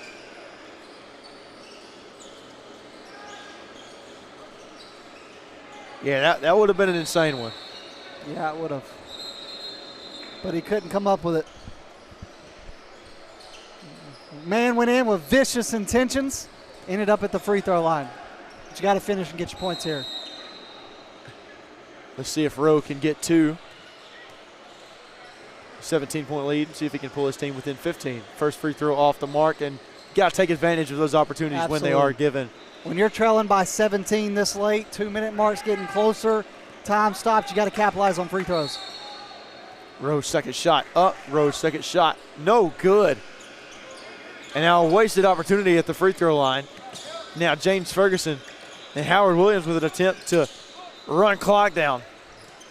Outside Zeke Jones wants it. Bang! Jones! Lava! My goodness! Why run the clock out, Hayden, when you can just keep draining threes and building this lead? That is Zeke Jones' 4-3 of the matchup, and now Simbauer wants one of his own. He's not going to get it. Howard Williams down the other way. That's Jones. Does he want it? Jones! No. The whole bench stood up. They wanted it. They did, and now here the other way. That's Guerrero, and it was pinned off the glass, but it doesn't matter. It's going to go in. So add two there for Team Scoot. 61-43 your score. And Zeke Jones putting on an absolute clinic when it comes to three-point play. Howard Williams now. Nothing doing that time after the pump fake. And out of bounds, it'll be Team Halley ball. 61-43, 4:30 remaining. So now they will keep the clock ticking at 4:25. Is that just a rule, or is it just because of a point? I think it's because of just how much time is left in the game. Here's Williams. Williams, he wants it. Williams, step back. Williams can't get that one to go. And now here we go, Remy Guerrero. He finds a man, that's Rowe, and Rowe throws it down on the other end. And a timeout here by Team Scoot to try and preserve a little bit of time. 16-point lead for Team Halley. That 20-point lead now, not as much. But Team Scoot trying to rally back into this one. 3:58 remaining here. They might have just gave themselves an extra 2 minutes in this game, potentially. Hayden Coker alongside Namath Pitts here in Hamilton, Ohio, here with Next Pro Hoops. And Team Halley has just put on a clinic today, man. 16-point lead right now. Zeke Jones, a scoring barrage from him, man. He's had 4 threes. He's had some really nice plays down low. Drove the baseline earlier, up amongst the trees, put it up and in. He's doing phenomenal right now, man. Absolutely. Zeke Jones is that unsung hero, if you will. He's now both teams looking to come back onto the court. Namath, what does Team Scoot have to do here? I don't know that there is anything they can do with 3:58 remaining, but I would say, I guess, drain some more threes. They've got to. Simbauer drained one before the half. Hasn't really been able to hit much since. We'll see if Bullock and this Team Halliburton team can get things going. Kel Wesley to bringing it down the court. Now Noah. Back to Wesley. That's Christian Bartle. Bartle up. Bartle has it denied by Rowe. And now outside. And now yeah, Kellen saves the camera. And that ball thrown out of bounds. It'll be Simbauer now to inbound for Team Scoot. I'm telling you, Kellen can do it all over here, man. He can run a camera. He can make plays from the sideline. Elite basketball, elite camera work. When his number's called, he answers. Forward, guarded by Tyler. Now guarded by Bartle. Inside, that's Simbauer. Simbauer up, Simbauer no good. Tipped it in by Sean Hamilton. 13-point lead, 14-point lead. They got it closer and closer. Now here we go. That's Noah Tyler inside. Now to Ed Bullock. Now to Tyler. Wesley, the cut by Bullock, nothing doing. Nice defense here from Team Scoot. Now Noah Tyler loses it. Michael Rowe with the steal. Rowe! Add 2, 12-point lead. And now a 20-point lead erased. Yeah. As it is now down to 12. I think they got too complacent, thought this game was over. I think they did as well. Now Tyler outside. Tyler inside. Tyler mid-range, but he's fouled. And now you got to stop the clock. Well, maybe not. 61-49, still your scores. 2:15 and ticking here. It'll be Noah Tyler to inbound here for Team Halley. Here we go. And Ed Bullock now. Inside, that's Tyler. Tyler goes up. Tyler can't get it to go. And now Team Scoot trying to make things interesting. They could if they could hit a three or get a quick shot right here. Ford's going quick. Ford can't get it to go. Tipping in from Rowe in a single-digit lead now for Team Halley. How about that? Wow, minute 44, and they got this down to 10.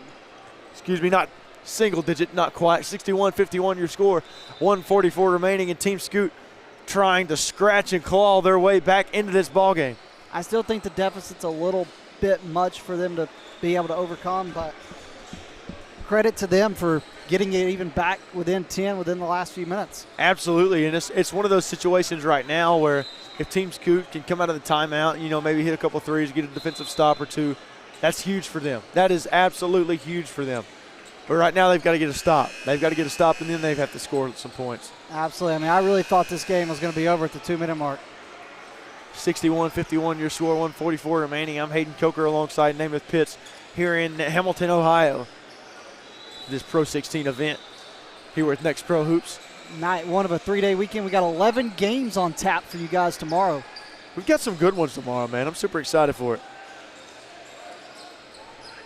We have 5 of those. 6 of those will be called by our colleagues, John and Tyler.